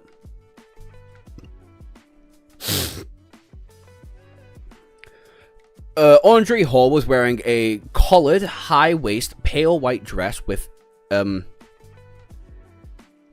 grantees. Her corset was tightly fitted, while her voluminous layers were puffed up perfectly with a caged core line. Her long blonde hair was coiled up in an elegant bun, and her earrings, necklace, and rings she wore sparkled brightly, as her feet were a pair of white dancing shoes that were stickened with roses and diamonds. How many petticoats am I wearing? 5? 6? Wearing a white silk glove, Andre caressed her Coraline gently and with her right hand. Her left hand was holding a glass of clear champagne. Andre was nothing like her usual self, usually pacing herself center stage of the banquet and making her the focus of the attention. Instead, she avoided the bustle and quietly stood in the shadows of hanging curtains in the French window.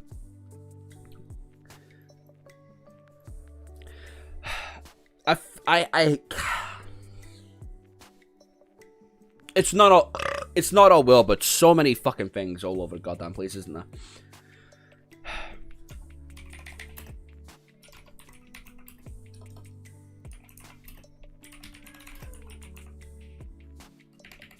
Nope, those are question marks.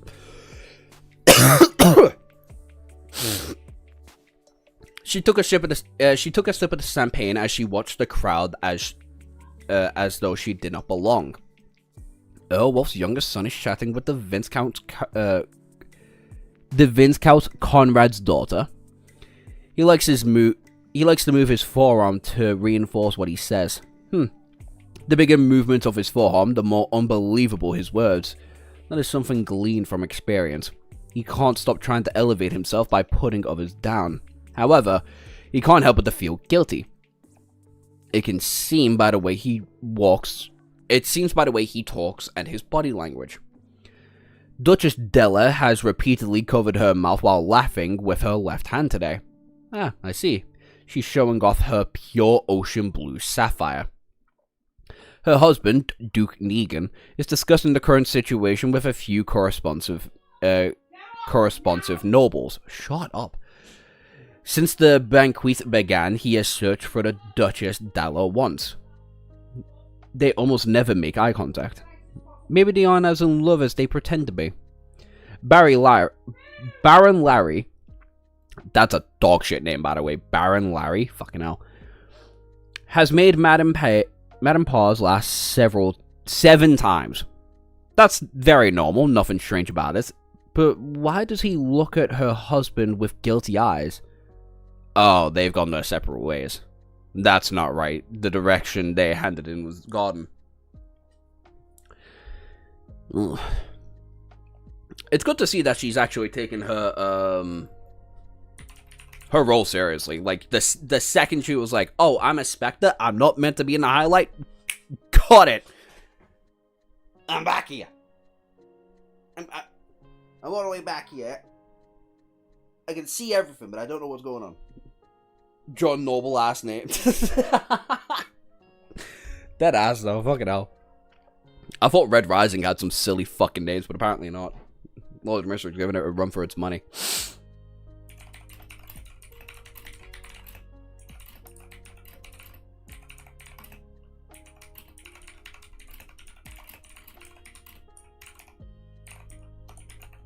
I mean, that is the whole point of the acting role, no? Is for her to take that role seriously. In the extravagant banquet, Andre saw many details she had never noticed in the past. There was an instance where she had barely believed that she was watching an opera. Everyone's a good opera singer. Oh, everyone's a good opera actor. She sighed silently with her eyes remained limpid. At that moment, she suddenly sensed something and turned her head. She cast a gaze upon the dark corner of the large balconies outside. In the shadow was a huge golden retriever sitting there silently. She was looking inside at Aubrey, while half her body was hiding in the darkness. Susie. The corner of Andre's mouth twitched as the expression instantly changed. She could no longer maintain the state as a Spectre. Why? Listen. Okay, maybe that would explain it then, huh? Fucking hell. Didn't the dog drink the potion? Am I crazy or did the dog drink the potion? I can't remember. That's good to know the dog's alive. Chapter 53. Listener. 2 Ombre chapters back to back? Fuck.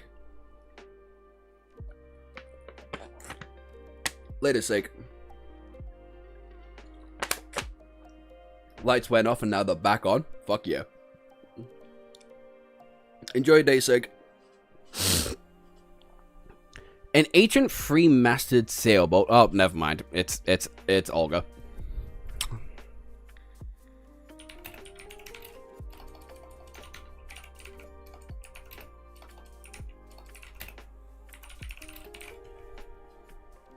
Hello, Liba. Yeah, Susie's great. Dog dig drink the potion. What the fuck happened to the dog then?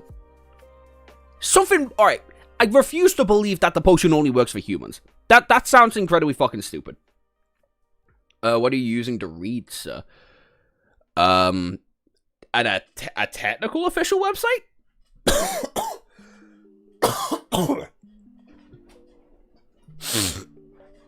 I actually can't remember what it's called. Give me 2 seconds. Give me 2 seconds.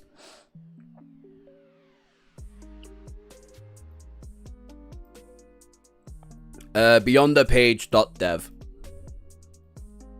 The dog is a Beyonder now? That's fucking hilarious. What? Her dog is a Spectre? That's fucking hilarious. Oh, that's comedy gold, mate. Oh, this website's fucking cool. I forgot about that. Oh, yeah.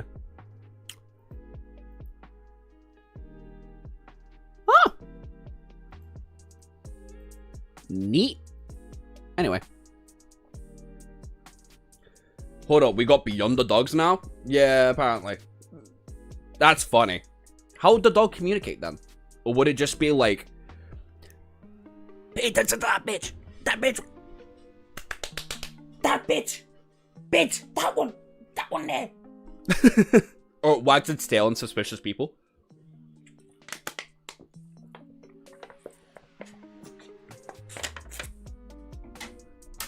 Spectre. Spector. Spector, not Spectre. Spectres are like ghosts. Got it. Anyway. Let me go into the Discord just really quickly. There you go. If you're in the Discord, I've got the page for where I'm reading. Ah. Bollocks. Oh, there we go. Never mind. Got it working. Ding. Potion seller. You can't handle my strongest potion. No one can.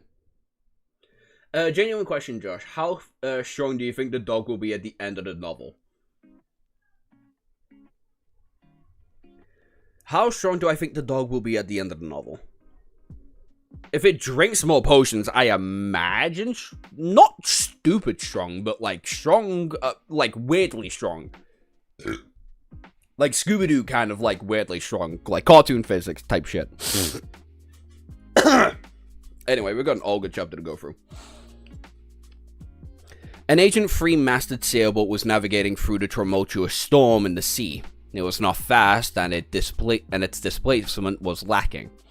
With the weather and the sea looking like a cataclysmic scene, the sailboat was in a withered leaf separated from its tree. However, regardless of the typhoons rampaging or how terrifying the waves were, it continued sailing peacefully without any signs of tilting. Olga Wilson stood in the empty deck as he looked at the massive waves that resembled mountains. His thoughts were a mystery. It's gonna be a Monday again, he muttered to himself silently. Okay, Garfield, what the fuck?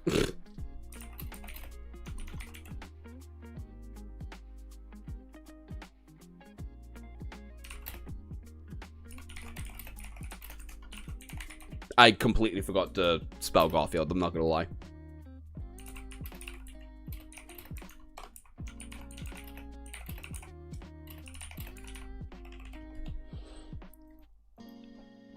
It was a day belonging to the Earth Mother, the beginning of a series of waxing and waning. What? However, it means something different to Olga. It belongs to the mysterious existence forever enveloped in the grayish-white fog. Oh, okay, never mind, that explains it. At least I haven't been reduced to a madman. He stopped looking around and gave himself a self-deprecating chuckle. At this moment, one of the few sailors he had leaned over and asked reverently, "My lord, what are we settling course for this time?" Olga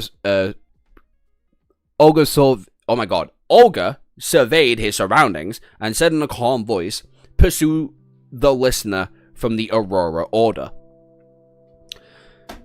Yay, great, there's the Aurora Order, alright.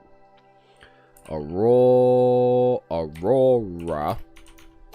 Order. You'll get used to people muttering to themselves. I'm already used to it. Sonny mutters to himself all the fucking time. I'm well beyond used to it at this point. The storm subsided as the mist animated. On a strange sailboat with cannons on board, and Ace, a 9-year-old boy with soft yellowish hair looking at the pirates around him in fear.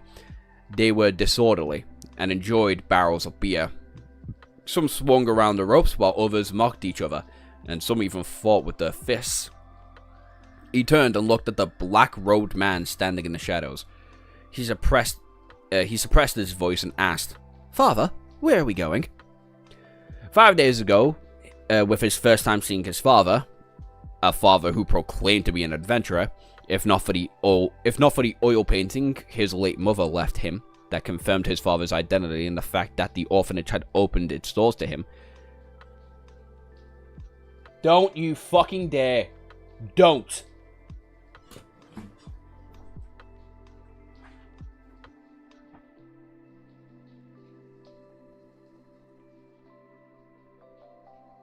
Don't.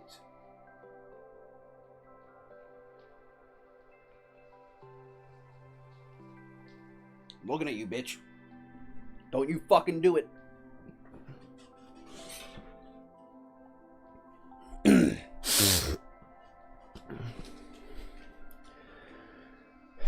He was absolutely unwilling to leave his hometown to follow his only kin, who was nearly a stranger. The man in the shadow lowered his head and looked at his son.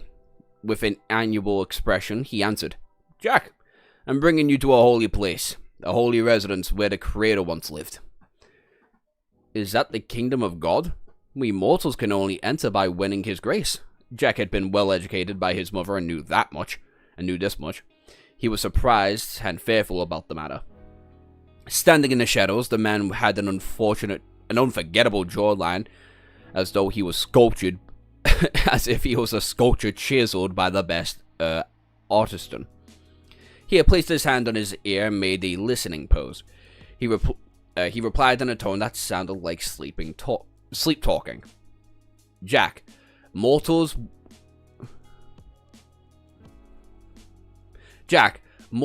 are the wrong concept. The Creator gave his world, and he is created this world, and he is everywhere. He exists every living being. Therefore, all beings have godhood. Once the godhood attains a particular level, they can become an angel.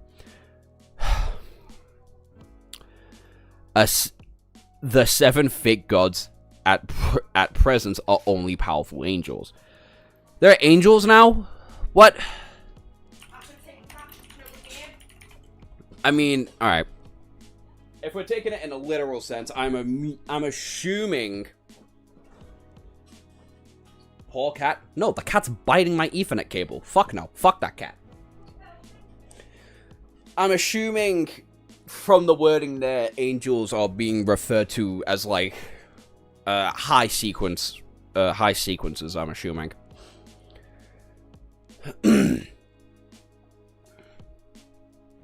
The 7 fake gods that present are only powerful angels. Yeah, that has to be. Alright. Yeah, that has to be high sequences.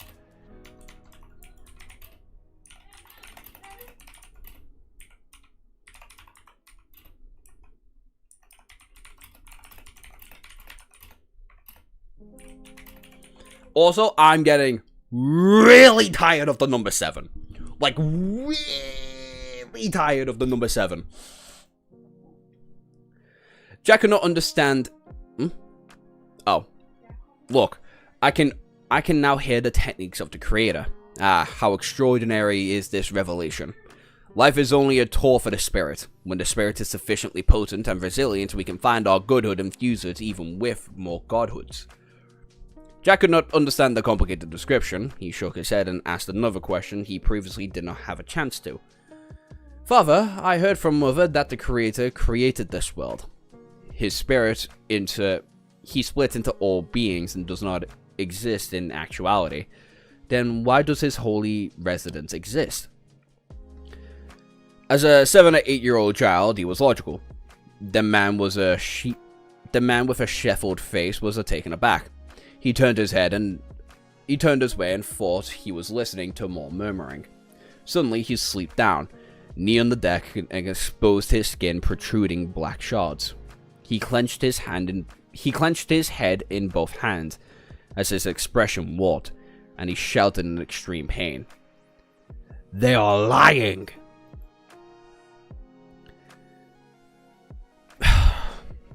What? What? What? What? Okay.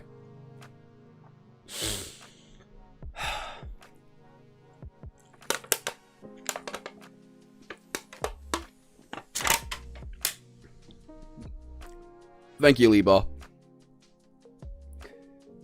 The man was a sheep.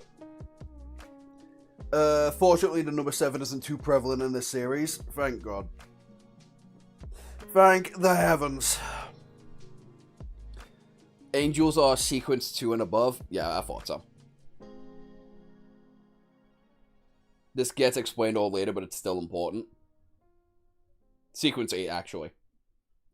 I mean, at this point, it doesn't matter. I kind of got a decent understanding that these things are, from what I can understand, I guess within the laws of the universe, technically frauds.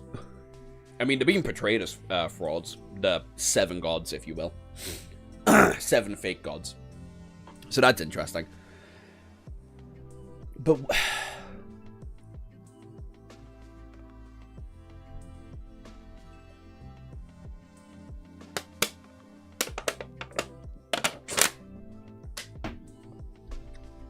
what the fuck did he have to be doing that for? Oh well. 7? 6, 7? Miguel, I will ban you so fucking fast.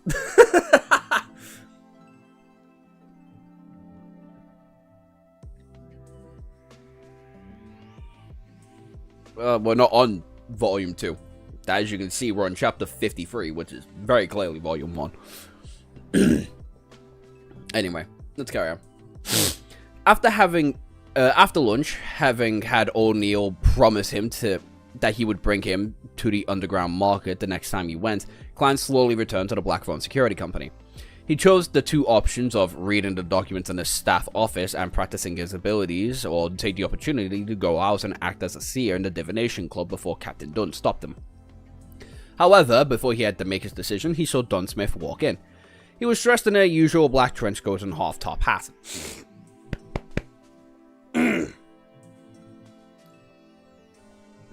Ooh. Captain, any updates? His thoughts, Clive thought of the whereabouts of the antagonist, oh my god, antagonist family notebook as he asked in concern. Without showing any signs of fatigue in the grey eyes, Dune said, the facts have collaborated that the antagonist family notebook in the Rye Barber's hands. However, he has vanished completely. I have already informed various Nighthawk teams of the matter through the telegram.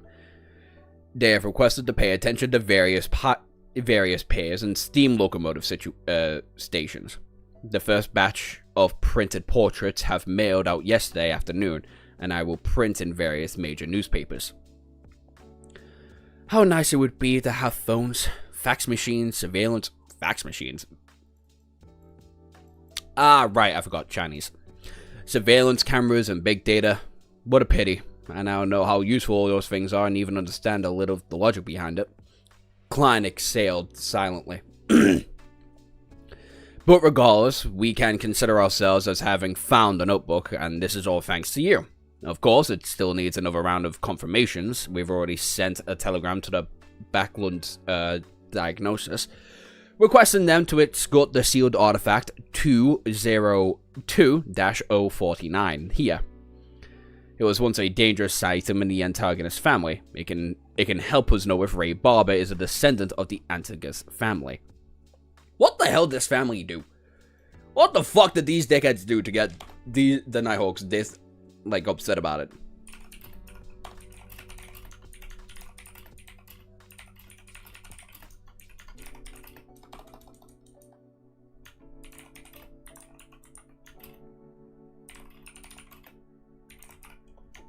I hope I get told why the church are on this family's dick, like, 24/7. Because this is getting ridiculous. This is getting ridiculous. He did kill his mother, but that is getting ridiculous. A grade 2 sealed artifact. Dangerous. They can be used with care and moderation. Klein had originally wanted to ask about the sealed artifact, its special abilities, and the danger it poses out of curiosity, but he instantly recalled that he lacked the necessary clearance. He had no choice but to give up. May the goddess bless us. Klein tapped the 4 spots on his chest, forming the sign of the full moon. Dune pushed open the door to his office and said in a silent nod, "The goddess has always been protecting us, Klein.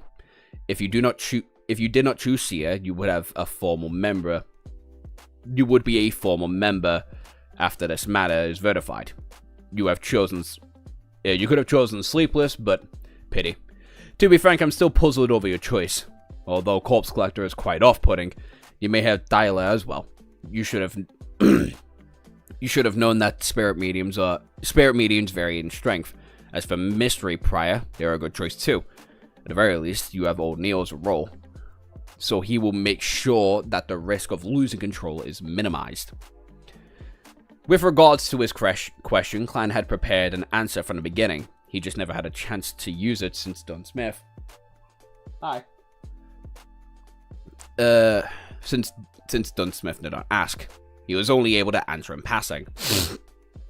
He organized his words and said, "My considerations stem from the fact that Seer and Mystery Prior are considered Beyonders with support role. They do not need to always face enemies that are too dangerous. Both you and Old Neil said that the domain of mystery and Beyonders, curiosity and experimentations usually bring about terrifying outcomes. Describing Mystery Prior as prying mysteries made me worry, so, As you know, I am only an ordinary graduate not long ago. The lack of guts is the only reason I made such a choice." I have to say, that is a very reasonable answer that goes beyond my expectations. Dunn Smith massaged his temples and chuckled. He turned halfway with his grey eyes and sized up Klein. "Continue going out for now. Do not limit yourself to the paths leading to Welch's place to Iron Cross Street.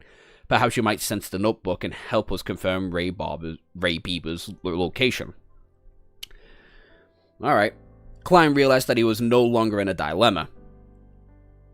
He bade Dune farewell and turned around. His heart began to count. 3, 2. Hold on. This fucking man. Klein turned his head and smiled. "Captain, is there anything else?" This fucking man.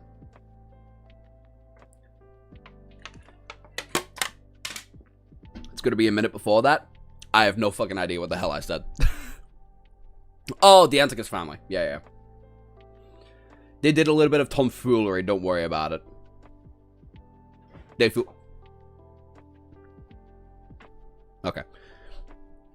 Okay. That's all I need to know. Is that they played a really good game of poker and pissed off everybody in the process. Whoa! Fuck. Okay, that's not bad. I prefer if you don't get it fucking wet. Goddamn. Alright. Josh getting done syndrome too. Yeah.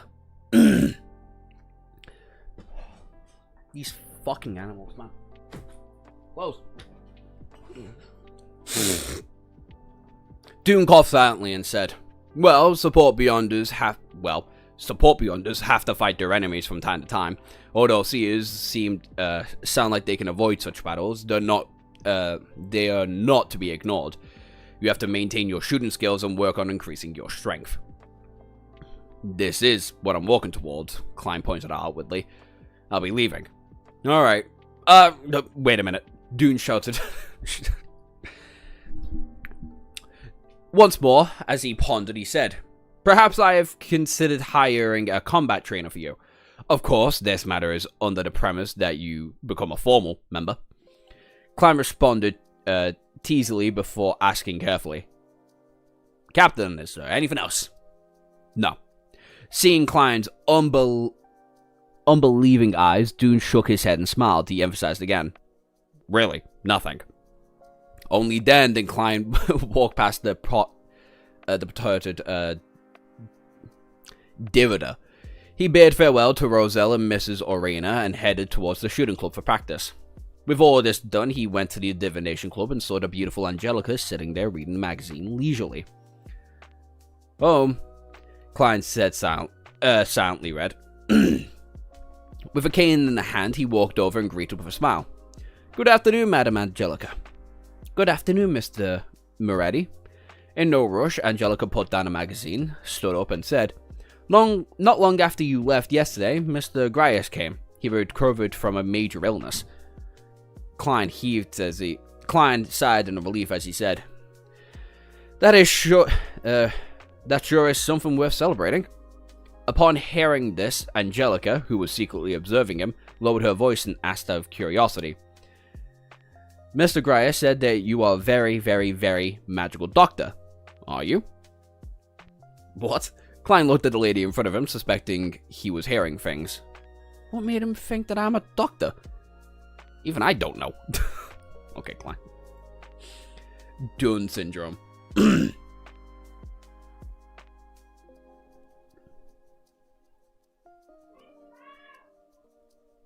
Dune once described a Seer versus Seer fight as a long game of cards. You know what? That seems like a pretty apt description. If I had to take a guess on what a Seer versus Seer fight looks like, I would probably say either a long game of cards or the most obnoxious game of cricket ever. You know those games that go on for 3 days? That kind. What's my hair doing? Oh yeah, to the regulars, I'm getting a haircut by the end of the month. I forgot to mention that.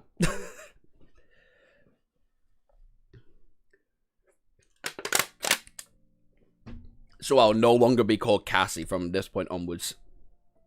Well, next week onwards, but still. Just for to let you all know.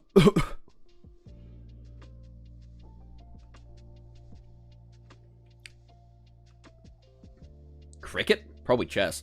I say cricket because cricket goes on for days if you're not good. Sorry, if both players or both teams are like incredibly good, it can go on for days. I think I'm thinking of cricket. I believe I'm thinking of cricket. They just divine Beth's moves.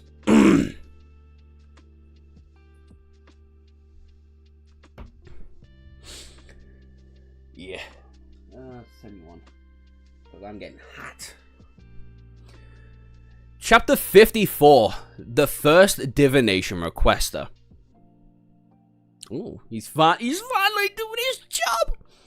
Upon seeing Klein's odd expression, Angelica immediately felt her beliefs waver. Is that so? Mr. Gracias mentioned that you were able to tell an ailment of his lungs simply from observation. Her voice softened until she finally shut up. That is... Klein, that's so rude. Observation? The Dark Gabula? Klein was instantly enlightened when he shook his head in accord. I believe Mr. Grice was mistaken. He was planning on being a perfunctua, but after recalling that no one sought his divination services the entire afternoon yesterday, his mind whirled. It affected his goal of acting as a CS, so he explained, it's actually a form of divination. Divination? But Mr. Grias only mentioned that you observed his face. That is only considered divination. Asked Angelica in shock and doubt. Klein smiled, composed. As a member of the Divination Club, you should know about palm reading, right? Palm reading is not a patent of the foodholic empire. Even on Earth, Indian and old European had developed similar principles, much less in the world with beyond our powers. I know about it, but it seems you did not read his palm. Were you observing him in secret? Asked Angelica curiously. I was using face reading.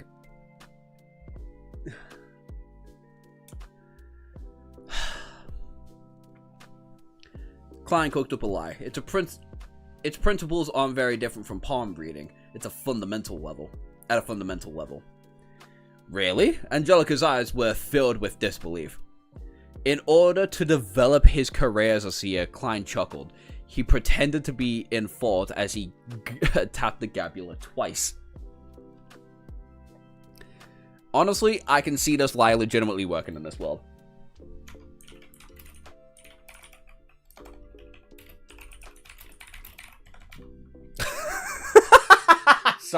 Sorry, I'm not getting off a face reading. That's so fucking silly.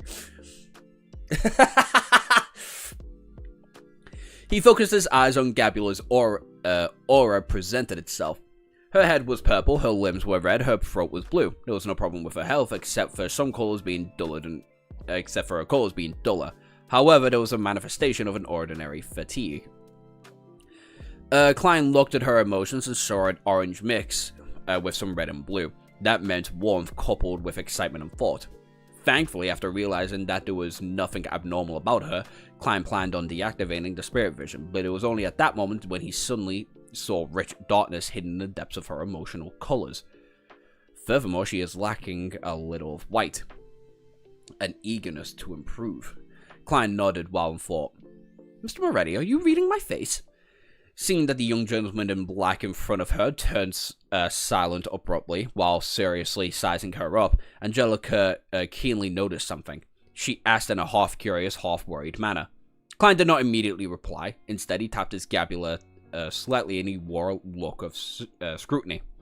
Just as Alika was feeling uneasy, he said warmly, Madam Angelica, there are some sorrows and pains in which you should not seal in your heart. Damn. Fucking damn. Angelica's eyes widened as her mouth turned agape. However, she did not say a word. She looked at Klein in a half top hat and an apparent scholarly bearing. She heard him use a deep, comforting and warm voice to say, You are either going mountain climbing or a game of tennis. To perform a tragic play and exhaust your body due to exercising. Let your tears flow down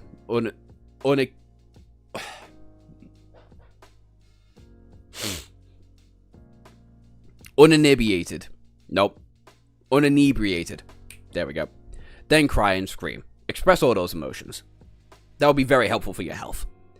The moment those words entered her ear, Angelica felt like she had transformed into a statue. She stood there motionless. She tried to blink as she lowered her head in a fluster and deeply said, Thank you for your suggestion. It seems like there are many members in here today. Klein did not continue, as though he did not do any divination prior. He turned to his side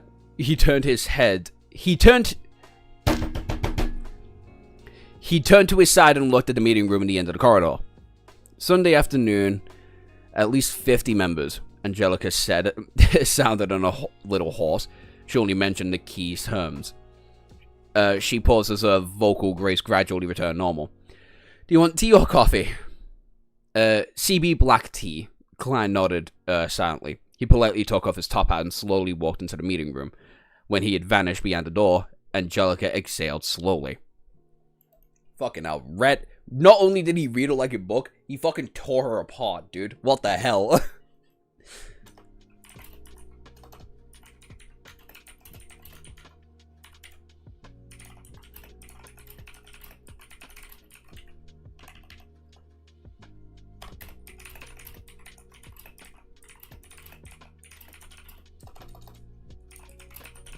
When's Mordred showing up? I think in about like 2 chapters if I had to take a guess.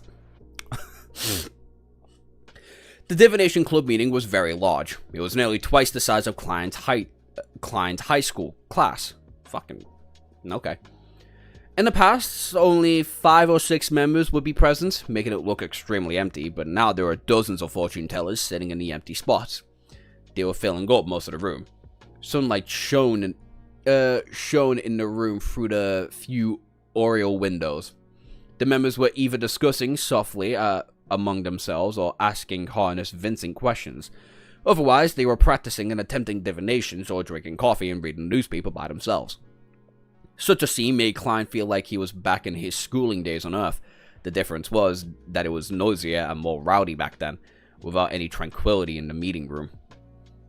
He looked around and didn't see the familiar face of Griers or Edward Steve, so he casually picked up the divination textbook and found a corner and started flipping through it leisurely.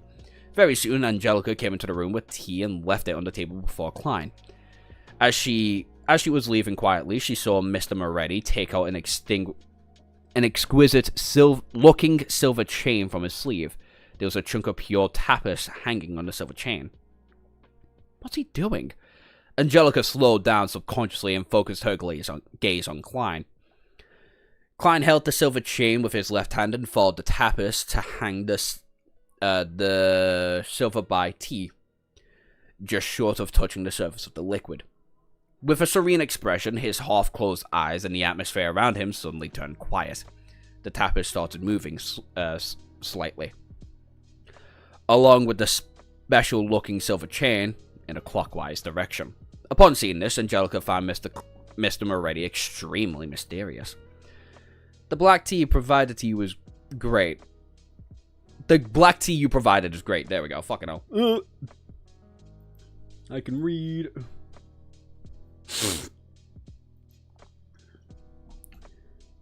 I look away for 10 seconds. Where am I? There we go. Klein said softly as he opened his eyes with a smile. His actions were intentionally done for Angelica to see. If he wanted people to select him for divination services, Angelica's recommendation was a very crucial factor. Ah, that's quite fucking smart, actually.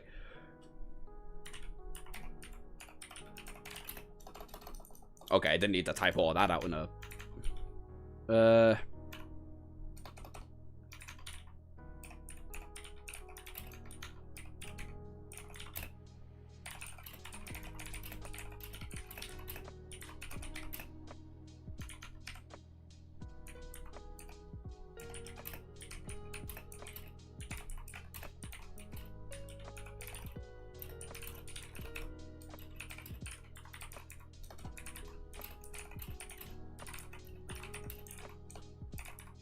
Nope. There we go.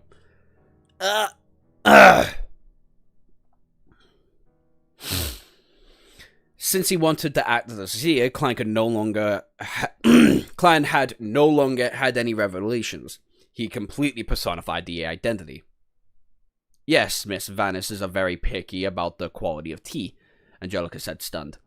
Klein put away the spirit pendulum by winding it up properly. Then he raised a white porcelain cup with a floral design. With a smile, he gestured politely at her with a cup. Angelica returned to the reception hall, but she was no longer in a mood to read magazines. She sat there, gazing into the distance. It was a wonder what she was thinking. You're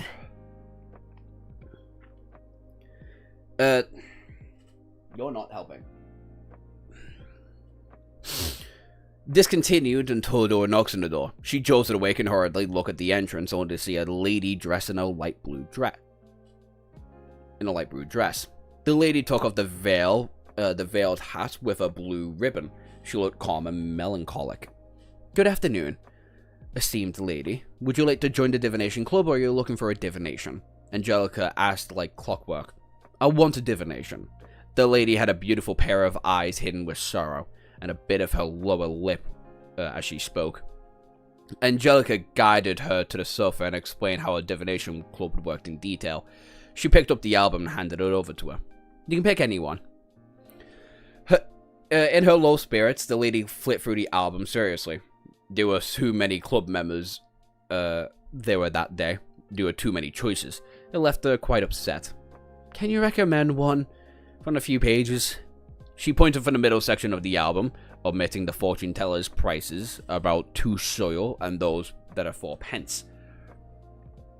Angelica looked at the album for a few minutes. She deliberated on her words before saying, I suggest this gentleman. The lady looked uneasy, took a glance and realized that the fortune teller name was Klein Moretti. Klein Moretti just joined the club. His divination's reliable? She asked worriedly. Angelica nodded with great affirmation. Another member of the club, I are for certain that Mr. Moretti is an outstanding fortune teller. If it wasn't for him joining the club, he wouldn't take such low fees. I understand, the depressed girl nodded. I pick Mr. Moretti for the divination then. Alright, please hold a second. Angelica took the album and walked towards the meeting room. She came next to Klein and said in a suppressed tone, Mr. Moretti, someone wants you for divination for them? Which room would you like to use? That was effective. Yeah, no, can't lie, that was fucking quick. Got her fucking wrapped around his finger like this. My first business here. Klein put down his teacup and nodded and said calmly, "The tapas room." "Alright." Angelica walked slowly ahead of him and led him to the tapas room before opening the wooden door. Klein sat behind the table with the various divinations tools on it. He waited less than a minute before saw the woman with the light blue dress walked in. She looked down and melancholic.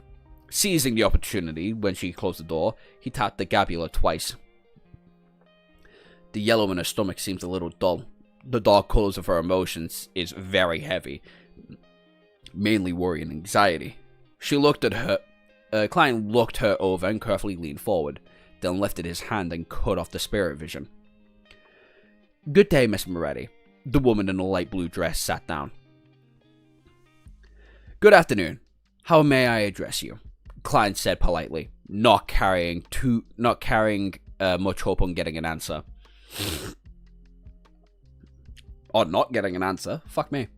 As a keyboard warrior, he knew that many people were not willing to use their real names during divination. "You may call me Anna."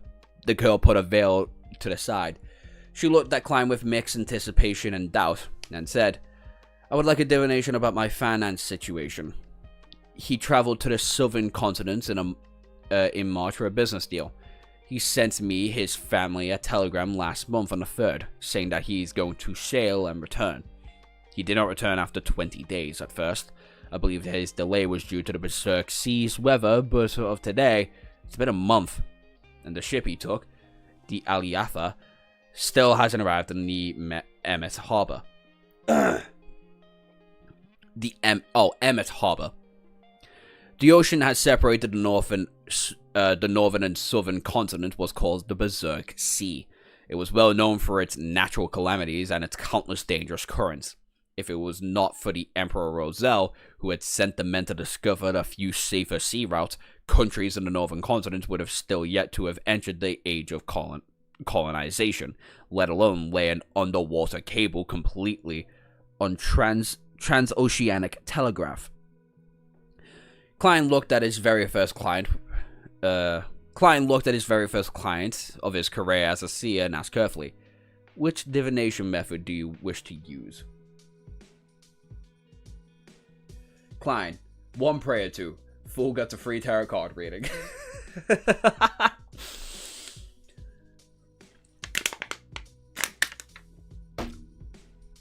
Give me a card. If it's a clown, it's me. You get it for free. I'll make this the last chapter for today.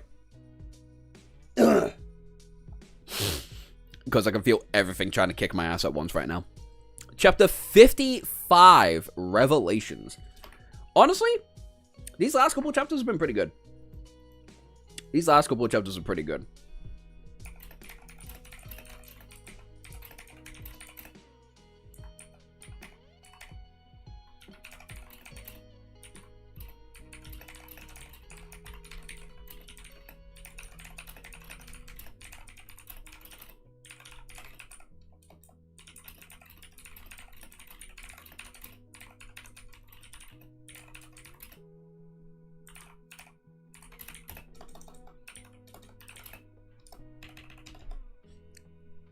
Interesting.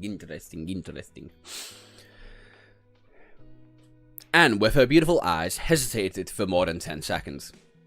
"You can choose any type that you believe that will be accurate. You're the fortune teller, while I am not. Of course, apart from cards, including tarots, I am also attempting to study them at home. I always felt more like toys or a game." Klein thought for a moment, his wrist leaning on the edge of the table.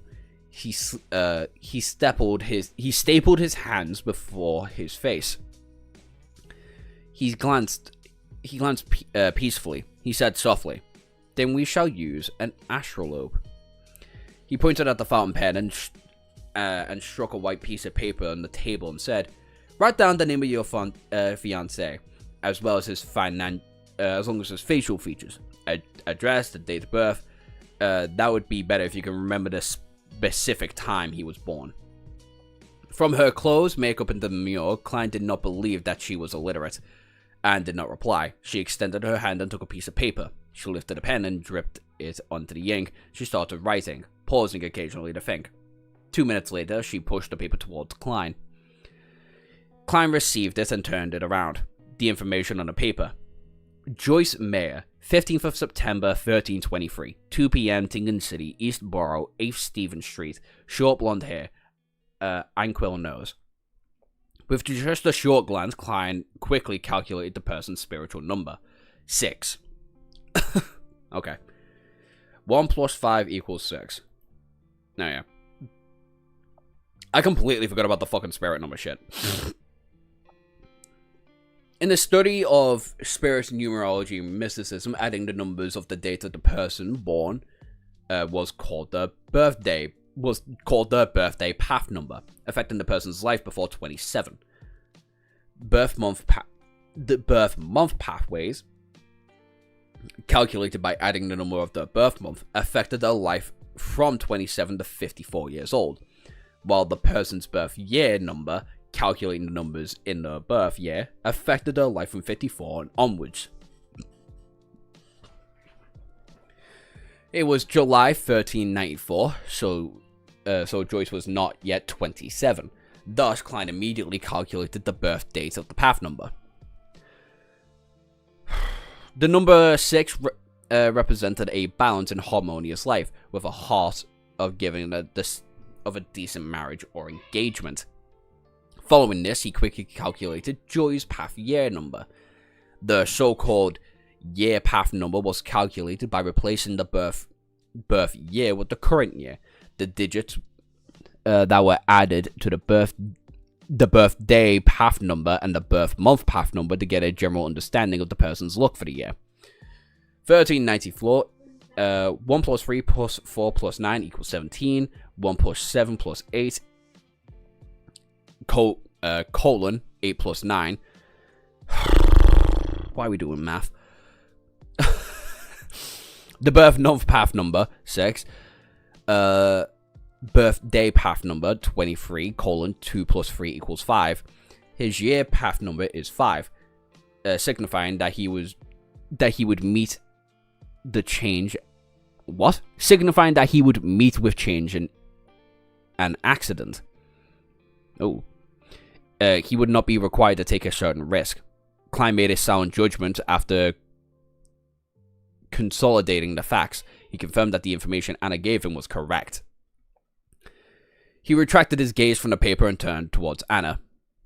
Mr. Mayer set off his journey on the 3rd of June. If he did not lie, then indeed that's the case. Anna bit her lip. Alright. Klein took the fountain pen and made a note from it. He looked at Anna with the dark brown eyes and said gently, I'll be creating an astrolabe now. I'll need some time in absolute silence. Do you mind waiting outside? Angelica will provide you a cup of coffee. Will provide you a cup of coffee or tea. Alright. Anna knew that some fortune tellers had the eccentrics. So she stood up unsurprised, took her hat with the light blue ribbon and left the tappist room. Klein locked the door and returned to the table. He followed the information and set up the astrolabe, including the elements such as the horoscope and the location of the corresponding planets and stars.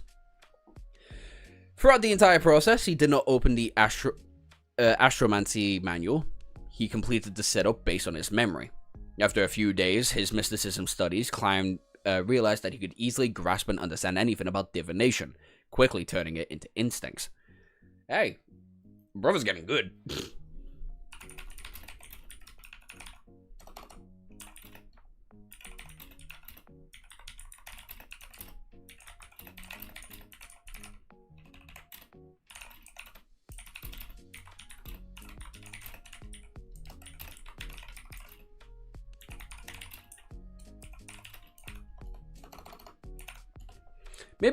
Maybe Klein and Sonny would get along. Throughout the entire... perhaps it's the ability of the seer. He completed the astrolabe and felt satisfied. He felt as though his body, heart, and soul had relaxed considerably. As he looked at the outcome, he followed the path of the horoscope and planets, as well as other supporting details, to roughly deduce that Mayor Joyce had met an accident but would ultimately survive it. At this point, the divination was technically correct, but Klein wanted to pay much more attention to his first business transaction. He hoped to build a reputation that aid in acquiring future jobs. He picked up the pen and wrote down a sequence in Hermes. Joy Mace, current situation. He read the sentence silently and memorized the information on the piece of paper, repeating it again and again. After 7 times, Klein grabbed the piece of paper and leaned back into his chair. He imagined a sphere of light, and his eyes became darker, allowing him to quickly enter the state of cognition. The surroundings took an inferior quality. A formless, boundless fog stretched above him. Oh, he's going back into the fog? What? Klein recalled the context of the piece of paper, then relaxed. He fell into a deep sleep in his state. He was using the dream divination technique. Repeating the question, remembering the details, and allowing his astral projection to roam to the spirit realm in a dream that would allow him to gain revelations. Ordinary people also had this sort of experience sometimes, but it was hard for them to recall, as the signs in their dreams are more complicated and garbled. A seer would not have such a problem, for they can see the images directly. The surroundings began to turn hazy as Klein turned half asleep. In a quartered fantasy, he saw a young man with an ankly nose. He was swimming frantically across the sea of blood, nearly engulfed by the waves, but in the end, he managed to escape to shore. The image shattered and changed. Klein saw a blue house with a toy windmill at the door. That blonde young man had entered the house slowly, seemingly in joy. In that moment, the image changed once again. Klein realized he was inside a magnificent palace. The walls were destroyed and damaged beyond repair. Moss and weeds grew in multiple areas. Through the holes in the walls, he could see a mountain peak of clouds clinging close to outside. On top of the palace, there was a huge throne carved out of stone. It was adored in a dull gemstone and gold. It looked as though he was not prepared for humans. A giant throne was empty and molted. It was as if it was washed over by the ages. Klein looked at it in confusion, and he did not understand why he would be dreaming of such a scene. His turbid mind turned sharp as he subconsciously walked over to the palace and attempted to... Oh, I didn't even realize that was out there. To a scene where he was. Suddenly, he felt a gaze fall upon him. It was a gaze that came from behind. Klein suddenly turned around and stared towards a giant stone throne, only to see the scene of countless transparent maggots slowly twitching and growing. Oh, isn't that lovely?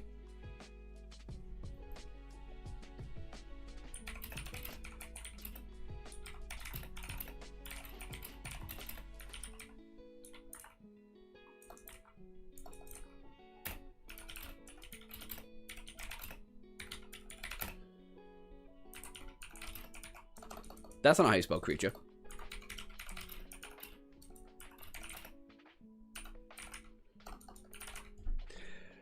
What the fuck?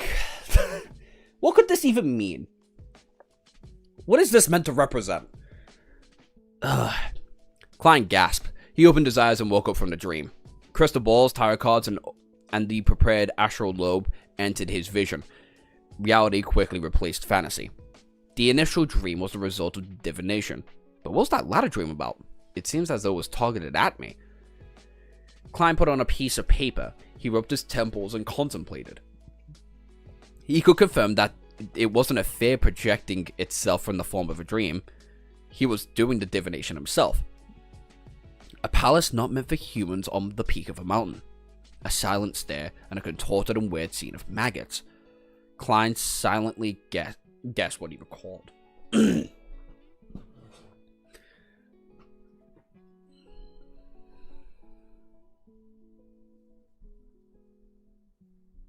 What the fuck could this mean?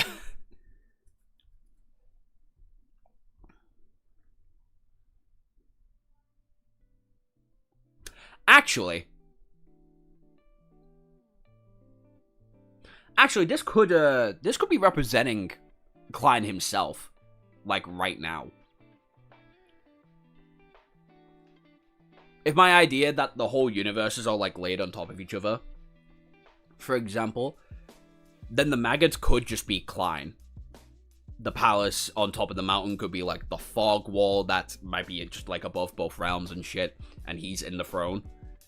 But he is a low sequence wielder, so the maggots are meant to be, like, just tiny little inklings, showing this weird enigmatic presence, even.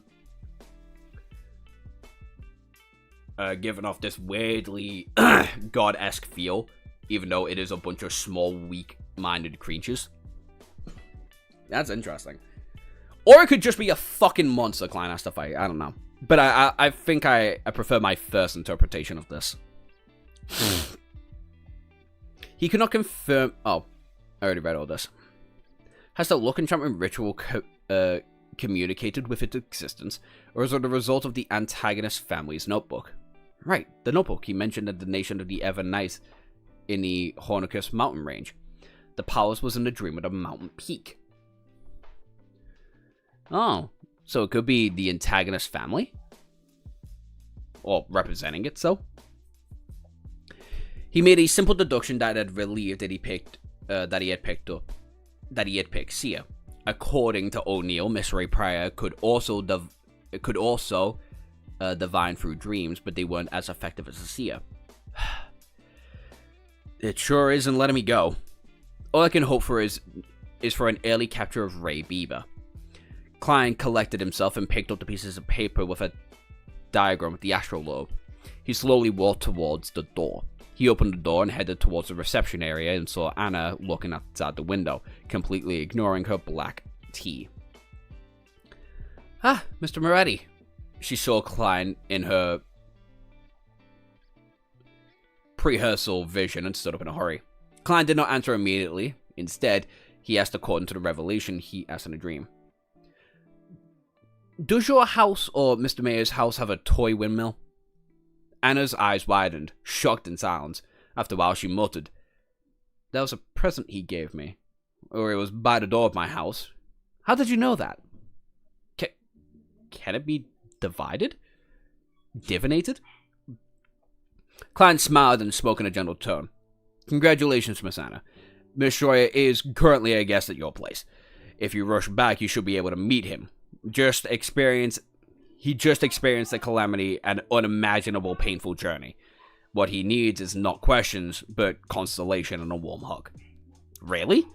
Anna asked in disbelief. The fortune teller she knew would never speak with such certainty or give such a firm conclusion.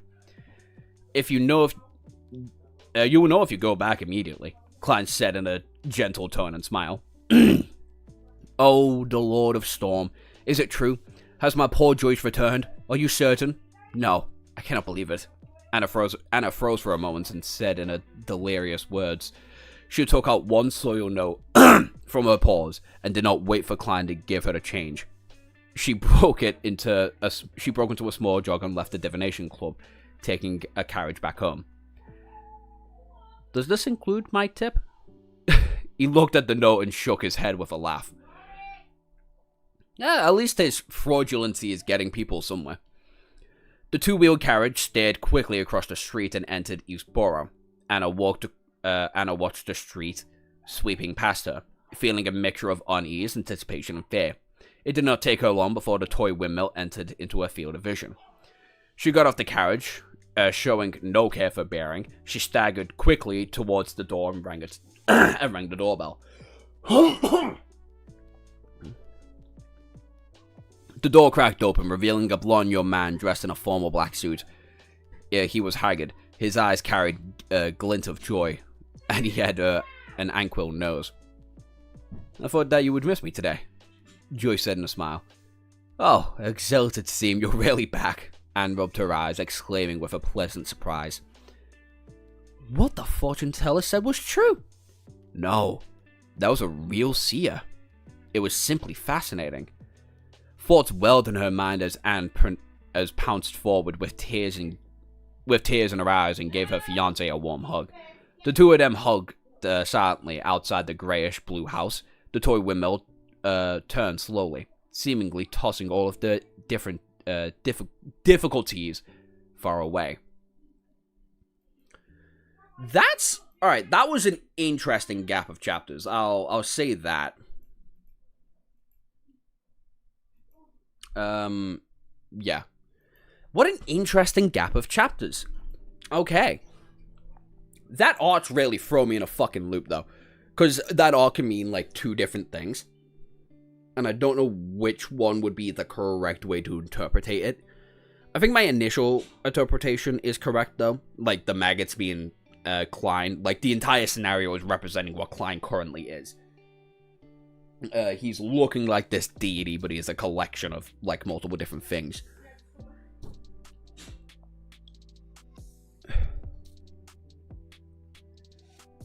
Ironically, you could also look at the maggots as like, what's his name? What's his actual name? Not Klein. It's the Zhao something. More ready. What's his Chinese name? Zhao Mengiri. You could also see the maggots as like Zhao Mengiri, as he's literally in the body of a dead man who has taken upon himself on this throne on top of everything. And I think that's really interesting. I think that's really, really cool. Or at least a cool interpretation. If it is an external god that's like kind of looking at him and was like purposely going out of its way to just fuck with his head a bit, I think that would kind of ruin the imagery. Because I think it's meant to be Klein literally looking at himself from a different perspective. From the perspective of, like, other beings. But so far, those were good. Those were good chapters. I thought they were going to be quite boring, but no. I had plenty of great laughs. And we got to see, like, a little joyous moment between Anna and Joyce. But for now, I guess, we'll be done for today. Thank you everybody for joining. I hope you all enjoyed your time at least a little bit. And we'll be off.